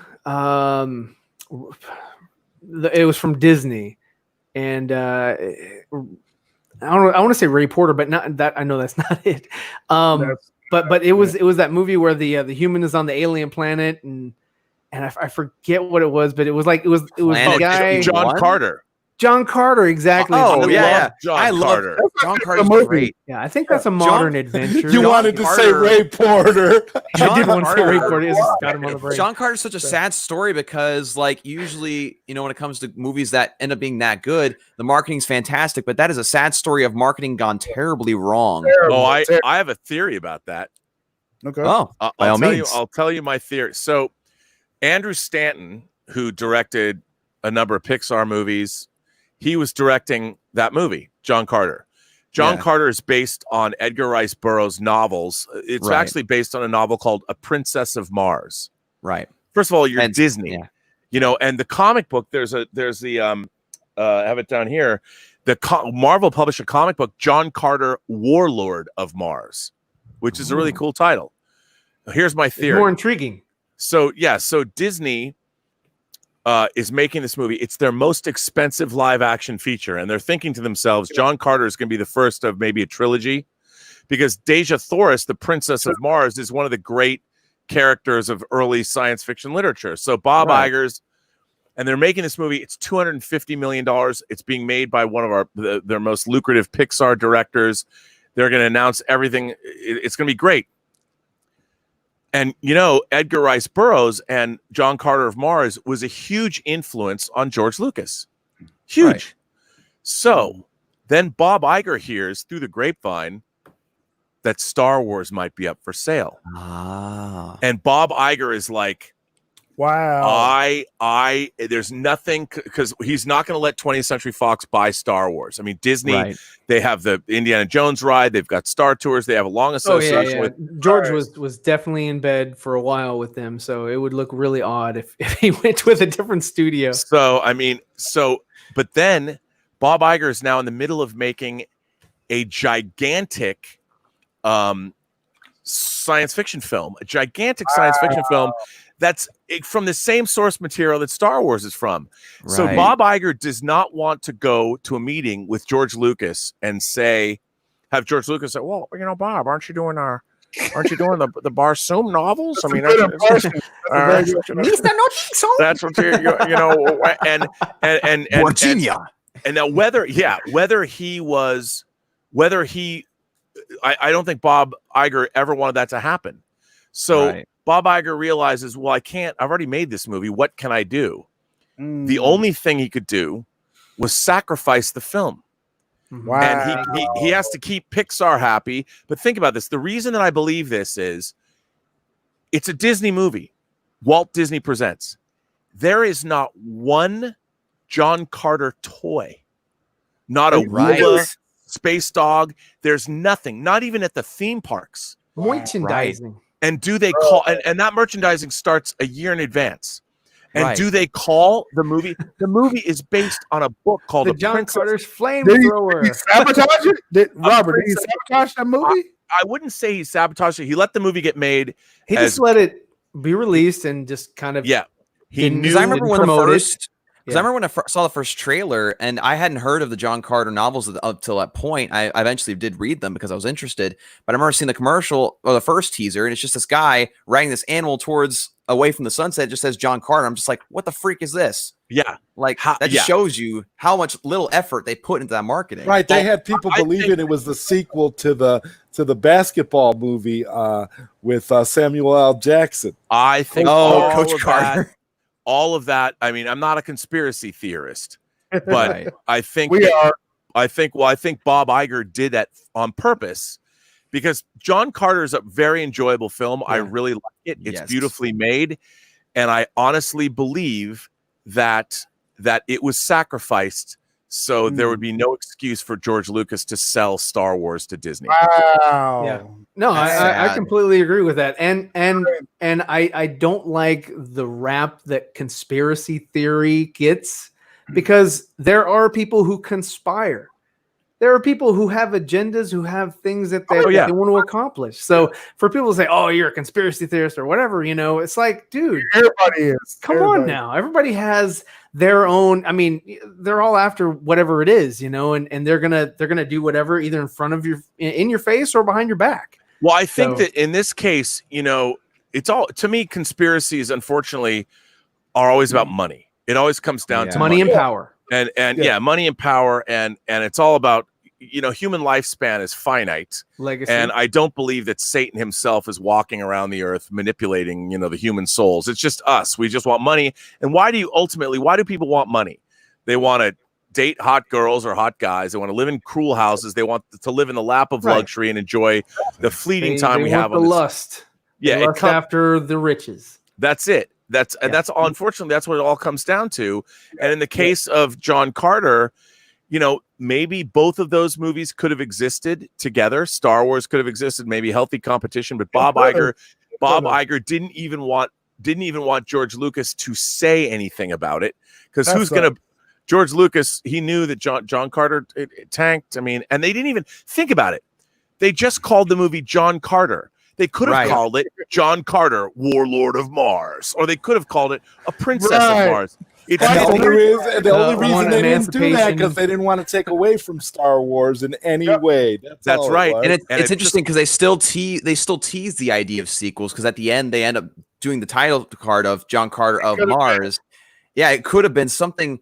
Honestly, if you think about it, if they just went on with John Carter, like the Star Wars sequels, people would probably be praising those right now.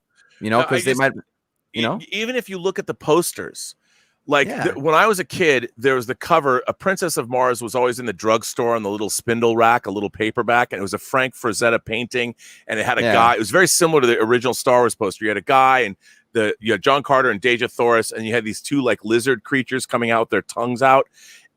I looked at that picture for most of my youth, and the poster that they went with, John Carter was in silhouette. And there was the sun behind him, was all orange. You would never even know it was science fiction. Exactly. And you thought it was a Western. It's insane. It's insane. But that's my theory. Sure, I could buy that. I could definitely buy that. Makes perfect sense. Yeah. They killed it. Gentlemen, I have to go. I'm being Oh summoned. man, hey, we appreciate your time. Definitely. We've been nothing more but entertained by everything. We're hanging on every word you're saying. And we will see you at Justice Con. Thank you, Man, I Ryan. can't wait. Right. That's Now I'm exciting. inspired. I got to get on my Hot Toys Justice League. I've never even opened my Wonder Woman, Flash, and Batman Justice League Hot Toys. They're right there. Wow. Oh man, I got to open them. Awesome. Well, we will definitely look forward to seeing those. Yeah. Those Yeah. those are yeah. Thanks fantastic. again for being on. It's been a blast having you. It's been great meeting you and getting to know you. I've enjoyed Thanks it. for having me. I appreciate it. This is great. All right, guys. Well, with that said, do we want to plug each other's channels? Nerdy in many ways. I should be watching Robert Meyer Burnett already. Oh, I'm sorry. I've been putting that on the bottom of the screen the whole time. I'm sorry. So plug your channel, Robert. I'm sure that everybody here is already subscribed. Oh, but, you can go. for Yeah, you can go to anybody my who channel hasn't, on YouTube. It's the Burnett Work, and I do my daily show, Robservations, the show about something. And I pretty much do it every day. Nice. Awesome. well, we love something here. And also, I should say, I read viewer mail every day. That's a big part of my show. So if you want to write me a letter and tell me I'm a douchebag or send me something about your love of physical media, whatever, I'll read it all. I don't usually edit the material. You can go to my website, theburnettwork.net, and I have viewers send me videos of themselves. And the only thing I ask is that you respect the rest of the community. You don't have to respect me, but just respect the rest of the people that are there. Awesome. Yes. Well, hey, I Robert agree. Burnett, okay, we're going to say this right now. He's the first return guest we're going to have for Justice Con. So he is the fifth nerd at this point. Robert Meyer That's Burnett. right. I'll take it. Yes. That's an Yes. honor to me, sir. Thank you very much. You are that. It's going to be sir. a great year. 2020. We're all going to look back and go, wow. How fun was that? How fun was it? And we were all doing it from We're all our at home. apartments in our pajamas. Oh, It was The year- pretty fucked up. All right, Sil is at a loss for words. That's the first. All right, so check out Sil Abdul Inc. on Twitter since he's still catching his breath. Zod Rider has his Zod Rider show on PSN What Radio network and is this? SoundCloud. PSN SoundCloud, Radio and SoundCloud. There you go. And Nerdy in Many Ways over there drawing away. You're going to see his picture maybe tomorrow. So Yes. go subscribe to his channel as well. And if you're here, please stick around, click on that button, check out everything else I have on the channel here. I yes. appreciate it. You guys have I'll be on Lightcast tomorrow. Yes, I'll be there tomorrow. Okay, Sil will be on Lightcast, and he's probably going to be dropping all kinds of news that he didn't drop on our show. Hey, it's all about, yes, it's all about Everybody tune into Lightcast. All right, Absolutely. y'all have a great evening and good night.